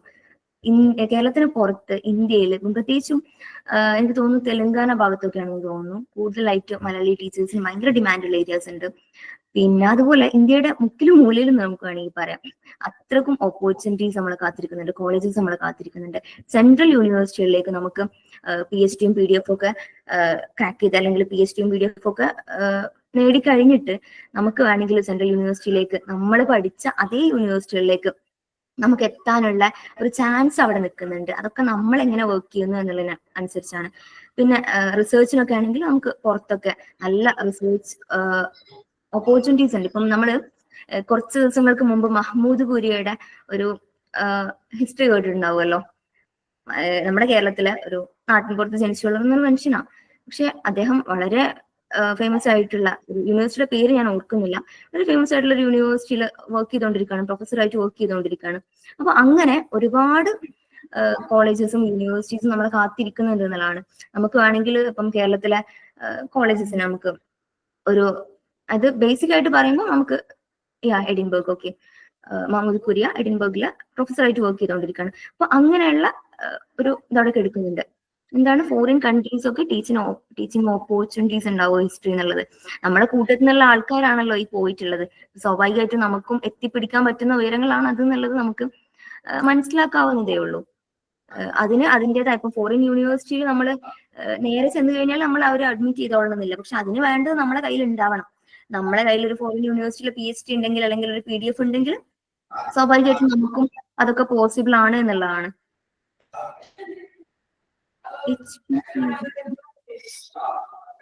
അതൊന്ന് ഡീറ്റെയിൽ ആയിട്ട് പറയൂ.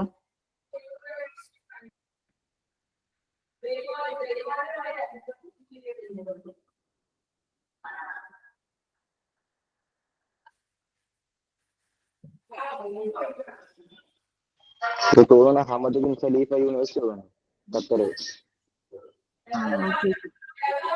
എനിക്ക് അറിയില്ല അതിനെ കുറിച്ച്, ഞാൻ അറിയാത്ത നമ്മൾ അറിയാത്ത പറഞ്ഞിട്ട് കാര്യമില്ലല്ലോ. എന്തായാലും ഇങ്ങനെ ഒരുപാട് യൂണിവേഴ്സിറ്റീസിൽ നമുക്ക് ഹിസ്റ്ററി സ്ട്രീമിലൂടെ നമുക്ക് എത്താവുന്നതേ ഉള്ളൂ എന്നുള്ളതാണ്. ഓക്കെ, എനിക്ക് കുറച്ച് ഇൻസൈറ്റ്സ് അതിൽ തരാനുള്ളത്, let's be very realistic. Okay, നിങ്ങൾ ഇപ്പൊ പഠിച്ച ഉടനെ തന്നെ ഒരു സെൻട്രൽ യൂണിവേഴ്സിറ്റിയിൽ നിന്ന് PG കിട്ടി നേരെ പോയിട്ട് ഒരു ഫോറിൻ യൂണിവേഴ്സിറ്റിയിൽ പ്രൊഫസറായിട്ട് കയറാന്നുള്ള അങ്ങനത്തെ മിഥ്യാധാരണകളെ കായുന്നതിനെ ഒഴിവാക്കാം. Okay, let be very realistic. Okay, അത് റിയലിസ്റ്റിക് ആയിട്ട് പോസിബിൾ ആയിട്ടുള്ള കാര്യമല്ല. ഈ സെൻട്രൽ യൂണിവേഴ്സിറ്റിക്കായിരുന്നു നിങ്ങളൊരു PG എടുക്കുന്നു, നെറ്റ് ക്രാക്ക് ചെയ്യുന്നു, അല്ലെങ്കിൽ JRF ക്രാക്ക് ചെയ്യുന്നു, ഒരു പോസ്റ്റ് അല്ലെങ്കിൽ റിസർച്ച് ചെയ്യാണ്. ഓക്കെ, നിങ്ങളൊരു ഡോക്ടർ ഫെല്ലോ ആയിട്ട് വർക്ക് ചെയ്യാണ്. 5 വർഷത്തെ കഷ്ടപ്പാടാണ്. 5 വർഷത്തിൽ നിങ്ങൾ അത്യാവശ്യം പേപ്പേഴ്സ് ഒക്കെ പബ്ലിഷ് ചെയ്യുന്നു, ആർട്ടിക്കിൾസ് പബ്ലിഷ് ചെയ്യുന്നു. നിങ്ങളൊരു എമിനന്റ് ഹിസ്റ്റോറിയൻ ആയിട്ട് നിങ്ങളുടെ ഒരു സെൽഫ് അവിടെ ഒരു ഐഡന്റിറ്റി ക്രിയേറ്റ് ചെയ്യുകയാണെങ്കിൽ, അങ്ങനെയൊക്കെയാണെങ്കിൽ അഫ്കോഴ്സ് നിങ്ങൾ എന്തായാലും ഒരു നല്ലൊരു ഫോറിൻ യൂണിവേഴ്സിറ്റി എന്ത് ചെയ്യും, നിങ്ങളൊരു വിസിറ്റിംഗ് പ്രൊഫസർ ആയിട്ടോ അല്ലെങ്കിൽ ഒരു പ്രൊഫസറായിട്ട് അവിടെ അപ്പോയിന്റ് ചെയ്യാനുള്ള ചാൻസ് ഉണ്ട്. അതല്ലാതെ നമ്മൾ ജസ്റ്റ് ഒരു MA വെച്ചിട്ട് മാത്രം നേരെ ഫോറിലോട്ടാണ് കിടക്കുന്നു. അവിടെ പോയിട്ട് യൂണിവേഴ്സിറ്റിയിൽ കൊണ്ടുപോയിട്ട് നിങ്ങൾക്ക് ഓക്സ്ഫോർഡ് ആയിക്കോട്ടെ അവിടെ കൊണ്ടുപോയിട്ട് ആപ്ലിക്കേഷൻ വെക്കാണ്, കിട്ടുമോ? ഒരു കാരണവശാലും കിട്ടത്തില്ല. ഇപ്പോ ഈ അഹമ്മദ് ബിൻ ഖലീഫ യൂണിവേഴ്സിറ്റി ഖത്തറൊക്കെ പറഞ്ഞാലും എമിനന്റ് ആയിട്ടുള്ള അത്യാവശ്യം നല്ല ഹിസ്റ്റോറിയൻസ്, ഓൾറെഡി എസ്റ്റാബ്ലിഷ്ഡ് ഹിസ്റ്റോറിയൻസ് ഇവിടെ ഉണ്ട്. ഓക്കെ, അപ്പൊ അവരൊക്കെ കഴിഞ്ഞിട്ട് നമുക്ക് ഇനി ഒരു ചാൻസ് ഉള്ളൂ. നമ്മളൊക്കെ അവരൊക്കെ അവച്ചു വെക്കുന്ന രീതിയിലുള്ള നല്ലൊരു ഹിസ്റ്റോറിയൻ ആയിട്ട് മാറണം. ഇപ്പൊ അടുത്ത് മാം പറഞ്ഞായിരിക്കും മഹ്മൂദ് കോരിയൊക്കെ ഇൻഫോസിസിന്റെ ഒരു വൺ ഓഫ് ദ ബെസ്റ്റ് ആയിട്ടുള്ള ഒരു സ്കോളർഷിപ്പ് ഫെലോഷിപ്പ് കിട്ടി 80 ലക്ഷം രൂപ. ഐ തിങ്ക് 80 ലക്ഷം രൂപ അത്രയാണ് അദ്ദേഹത്തിന് കിട്ടിയത്.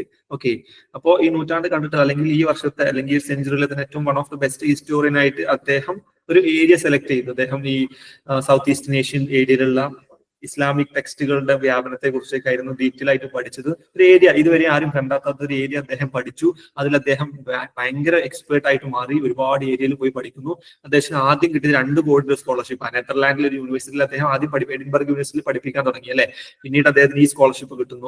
അങ്ങനെ അത്യാവശ്യം നല്ലൊരു ലെവലിലേക്ക് നമ്മൾ മാറണമെങ്കിൽ it will time take. Okay, time ഒരുപാട് സമയം പിടിക്കുന്ന സംഭവമാണ്. അതല്ലാതെ നമ്മൾ PG കഴിഞ്ഞ ഉടനെ തന്നെ നേരെ പോയിട്ട് ചെയ്യാന്നുള്ള പരിപാടിയല്ല ഇത്. ഓക്കെ, പിന്നെ PG കഴിഞ്ഞിട്ട് നിങ്ങൾക്ക് ചെയ്യാനുള്ളത് പറഞ്ഞ മാതിരി തന്നെ നമുക്ക് സ്കൂളുകളിൽ പഠിപ്പിക്കാം. ഓക്കെ, അഫ്കോഴ്സ് നിങ്ങൾ ഒരിക്കലും ജോബ്ലെസ് ആയിട്ടിരിക്കില്ല.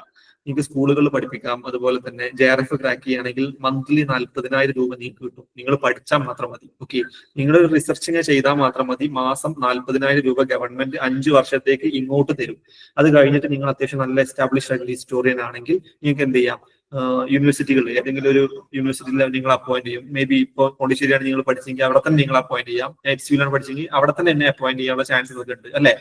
അപ്പോ ബി റിയലിസ്റ്റിക് ആൻഡ് നിങ്ങൾ പിന്നെ മനസ്സിലാക്കുക കാര്യങ്ങൾ. ഓക്കെ, അതൊരു റിയാലിറ്റിയാണ്. കാരണം നമ്മളെ ഉള്ളിൽ കണ്ടന്റ് വേണം, അല്ലെങ്കിൽ നമ്മൾ വർക്ക് ചെയ്യാന്നുള്ളത് ഭയങ്കര ഇമ്പോർട്ടന്റ് ആണ്. അല്ലാതെ ജസ്റ്റ് നമ്മൾ PG കഴിഞ്ഞ് അല്ലെങ്കിൽ നെറ്റ് എടുത്ത് എന്ന് വിചാരിച്ചത് നമ്മൾ ആരും ഹയർ ചെയ്യാൻ പോകുന്നില്ല. സോ നമ്മൾ മാക്സിമം വർക്ക് ചെയ്യുക, നമ്മളെ ഫീൽഡിൽ എക്സ്പേർട്ട് ആയിട്ട് മാറുക എന്നുള്ളത് ഭയങ്കര ഇമ്പോർട്ടന്റ് ആണ്. അങ്ങനെയാണെങ്കിൽ മാത്രമേ നമുക്ക് അവിടെ ഒരു ഓപ്പർച്യൂണിറ്റി പ്രൊവൈഡ് ചെയ്യപ്പെടുന്നുള്ളൂ. രാജീവ് ഒരു ചോദ്യം കൂടി ചോദിച്ചിരുന്നു, what about schools in foreign countries എന്ന്. ഓക്കെ, ഫോറിൻ കൺട്രീസ് അതല്ലെങ്കിൽ എവിടെ മെയിൻ ആയിട്ട് ഉദ്ദേശിക്കുന്ന UAE അല്ലെങ്കിൽ സൗദി അറേബ്യ, ഖത്തർ പോലത്തെ സ്ഥലത്തായിരിക്കും, മിഡിൽ ഈസ്റ്റ് ആയിരിക്കും. അവിടെയൊക്കെ നിങ്ങൾക്ക് സ്കൂളിൽ വർക്ക് ചെയ്യണമെങ്കിൽ യു മസ്റ്റ് ഹാവ് BEd ഉള്ള ആളുകളെ മാത്രമേ അവർ സെലക്ട് ചെയ്യുന്നുള്ളൂ. അതുണ്ടെങ്കിൽ BEd പ്ലസ് MA ആണ് അവർ പ്രിഫർ ചെയ്യാവുന്നത് എപ്പോഴും. Okay, at least BEd plus degree എന്തായാലും വേണം. BEd പ്ലസ് MA ആയിട്ടെങ്കിൽ ഒന്നുകൂടി പ്രിഫറൻസ് കിട്ടും. പിന്നെ നിങ്ങൾക്ക് ടീച്ചിങ് എക്സ്പീരിയൻസും വേണം. ഓക്കെ, ഒരു 2 വർഷത്തെ ടീച്ചിങ് എക്സ്പീരിയൻസ് വേണം. അത്യാവശ്യം നന്നായിട്ട് ഫ്ലുവന്റ് ആയിരിക്കണം ഇംഗ്ലീഷിൽ നന്നായിട്ട് കൈകാര്യം ചെയ്യാൻ കഴിയണം. ഈ ഒരു സംഭവങ്ങൾ ഉണ്ടെങ്കിൽ മാത്രമേ നിങ്ങൾക്ക് നല്ലൊരു ഫോറിൻ യൂണിവേഴ്സിറ്റി അല്ലെങ്കിൽ ഫോറിൻ കൺട്രിയിൽ പോയിട്ട് പഠിപ്പിക്കാൻ പറ്റുള്ളൂ. ഈ യൂറോപ്യൻ പോലത്തെ കൺട്രികളാണെങ്കിൽ അവർക്ക് സ്പെഷ്യൽ ആയിട്ടുള്ള എക്സാം വേറെ ഉണ്ട്. ഓക്കെ, വേറെ എന്തോ ഒരു ടെസ്റ്റ് ഉണ്ട്, ഞാൻ ഇപ്പൊ അത് ഓർത്തെടുക്കാൻ പറ്റുന്നില്ല. സ്പെഷ്യൽ ആയിട്ടുള്ള ഒരു എക്സാം ഉണ്ട്. എക്സാം ക്രാക്ക് ചെയ്താൽ മാത്രമേ നിങ്ങൾക്ക് അവിടെ ടീച്ചറായിട്ട് വർക്ക് ചെയ്യാൻ പറ്റത്തുള്ളൂ. ഓക്കെ,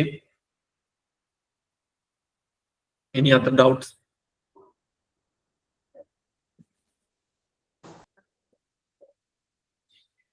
ഓക്കെ, ഈ കാര്യമായിട്ടുള്ള ഡൗട്ട് ഓക്കെ പറഞ്ഞു. ഏത് ഏരിയ നമുക്ക് കൂടുതലായിട്ട് ക്വസ്റ്റ്യൻസ് വരിക? അപ്പൊ ആൻഷ്യന്റ് ആണോ അല്ലെങ്കിൽ മിഡീവൽ ആണോ മോഡേൺ ആണോ? ഓക്കെ, CUT-യുടെ എക്സാം അനാലിസിസ് ഞാൻ 2024 നടത്തിയപ്പോൾ മനസ്സിലാക്കിയ കാര്യം 75 ക്വസ്റ്റ്യൻ ഉണ്ട്. നോർമലി വെയിറ്റേജ് വെക്കാറ് 25 ആൻഷ്യന്റ്, 25 മിഡീവൽ ആൻഡ് 25 മോഡേൺ ആണ്. പക്ഷേ കഴിഞ്ഞ വർഷത്തെ പേപ്പർ ഞാൻ എടുത്ത് നോക്കിയപ്പോൾ ഏകദേശം 34 ക്വസ്റ്റ്യൻസ് ആണ് മോഡലിൽ നിന്നും വന്നിരിക്കുന്നത്. ഓക്കെ, 34 ക്വസ്റ്റ്യൻസ് ആണ് മോഡലിൽ നിന്നും വന്നിരിക്കുന്നത്. അപ്പൊ ഞാൻ പറയുന്നു, നിങ്ങൾ എന്തായാലും മോഡേണിൽ കൂടുതൽ വെയിറ്റേജ് കൊടുത്ത് പഠിക്കുക. ഓക്കെ, മോഡലിൽ വെയിറ്റേജ് കൊടുക്കുക എന്നാൽ നിങ്ങൾക്ക് കോൺസ്റ്റിറ്റ്യൂഷണൽ ഡെവലപ്മെന്റ്, അതുപോലെ തന്നെ വേൾഡ് ഹിസ്റ്ററി, അതുപോലെ തന്നെ വേൾഡ് വാർസ്, ഈ സംഭവമൊക്കെ വരുന്നുണ്ട്. അതൊക്കെ നിങ്ങൾ സ്ട്രെസ് ചെയ്ത് പഠിക്കണം. അതുപോലെ തന്നെ ഈ എന്താ പറയാ, ഗവർണർ ജനറൽസ്, വൈസ്രോയി, അത്തരം കാര്യങ്ങൾ കുറച്ച് ഫോക്കസ് ചെയ്ത് പഠിക്കുക. അതുപോലെ തന്നെ അഡ്മിനിസ്ട്രേറ്റീവ് ആക്ടുകൾ ഉണ്ടല്ലോ, 1813, 1833, 1835, അങ്ങനത്തെ കുറച്ച് 1935 അത്തരം ആക്ടുകൾ ഉണ്ട്, ബ്രിട്ടീഷുകാർ കൊണ്ടുവന്ന ആക്ടുകൾ കൃത്യമായിട്ട് പഠിക്കുക. പിന്നെ ആംഗ്ലോ മറാത്ത വാർ, ആംഗ്ലോ മൈസൂർ വാർ, ആംഗ്ലോ സിഖ് വാർ, അത്തരം വാറുകളൊക്കെ കൃത്യമായിട്ട് അങ്ങനെ മോഡേണിന് കുറച്ച് വെയിറ്റേജ് കൊടുത്ത് നിങ്ങൾ പഠിക്കുക തന്നെ വേണം എന്നാണ് ഞാൻ പറയുന്നത്. ഓക്കെ, അതിൽ നിന്നാണ് കൂടുതൽ ചോദ്യങ്ങൾ കണ്ടിട്ടുള്ളത്. ഇനി നമുക്ക് അത് പ്രെഡിക്ട് ചെയ്യാൻ പറ്റത്തില്ല. കഴിഞ്ഞ പ്രാവശ്യം അങ്ങനെ ചോദിച്ചു, ഈ പ്രാവശ്യം വേണമെങ്കിൽ വേറെ രീതിയിൽ ചോദിക്കാം. ആൻഷ്യന്റ് കൂടുതൽ ഫോക്കസ് ചെയ്തുകൊണ്ട് അവർക്ക് ചോദിക്കാം. ഓക്കെ, അപ്പൊ കഴിഞ്ഞ നിങ്ങൾ ഏറ്റവും ബെസ്റ്റ് ആയിട്ടുള്ള ഒരു മെത്തേഡ് എന്ന് പറഞ്ഞാൽ PYQs എടുക്കുക. 3 വർഷത്തെ PYQs ഉണ്ട്, 2022, 2023, 2024. അത് നെറ്റിൽ നിന്ന് ഡൗൺലോഡ് ചെയ്യുക. അതിൽ നിന്ന് ഏത് ഏരിയയിൽ നിന്നാണ് ക്വസ്റ്റ്യൻ വന്നിരിക്കുന്നത് നോക്കുക. അത് ഏരിയ കൂടുതൽ ഫോക്കസ് ചെയ്ത് പഠിക്കാൻ ശ്രമിക്കുക. അപ്പൊ ഈ സംഭവങ്ങളൊക്കെ തന്നെയാണ് നമ്മൾ എൻലേണിന്റെ ആപ്പിൽ പ്രൊവൈഡ് ചെയ്യുന്നത്. ഓക്കെ, PYQ കൃത്യമായിട്ട് അനാലിസിസ് ചെയ്തിട്ട് ഏതൊക്കെ ഏരിയയിൽ നിന്നാണ് ചോദ്യങ്ങൾ വരുന്നത്, ആ ഏരിയ സ്പെസിഫിക് ആയിട്ട് കൂടുതൽ ഇമ്പോർട്ടൻസ് നൽകി പഠിപ്പിക്കുന്നു. അതുമായിട്ട് റിലേറ്റ് ചെയ്തിട്ടുള്ള മോക്ക് ക്വസ്റ്റ്യൻസ് ഏകദേശം അത്യാവശ്യം നല്ല 100+ മോക്ക് ക്വസ്റ്റ്യൻസ് നമ്മൾ അതിൽ അപ്ഡേറ്റ് ചെയ്തിട്ടുണ്ട്. ഓക്കെ, അപ്പൊ നിങ്ങൾക്ക് താല്പര്യം ഉണ്ടെങ്കിൽ യു ക്യാൻ ജോയിൻ. ഞങ്ങളുടെ അക്കാഡമിക് കോർഡിനേറ്റർ നിങ്ങളുമായിട്ട് ബന്ധപ്പെടും. നിങ്ങൾക്ക് സെൽഫ് ആയിട്ടാണ് പ്രിപ്പയർ ചെയ്യാൻ താല്പര്യമെങ്കിൽ PYQs എടുക്കുക. അത് ഏത് ഏരിയയിൽ നിന്നാണ് ചോദ്യം ചോദിച്ചത് നോക്കുക, ആ ഏരിയ ഫോക്കസ് ചെയ്ത് പഠിക്കുക. ഓക്കെ, ഇത്രയൊക്കെ തന്നെ.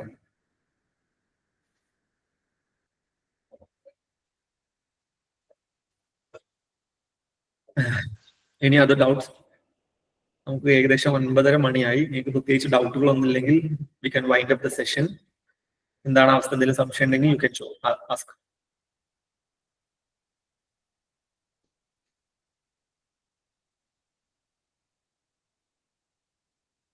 ഓക്കെ, അപ്പോ 1.5 മണിക്കൂർ ഞങ്ങളെ സഹായിച്ച എല്ലാവർക്കും നന്ദി. ഓക്കെ, മാമിന് എന്തെങ്കിലും പറയാനുണ്ടെങ്കിൽ over to you Ashika. Thank you so much. കുറെ നേരം കേട്ടിരുന്നതിന് thank you so much. That's all.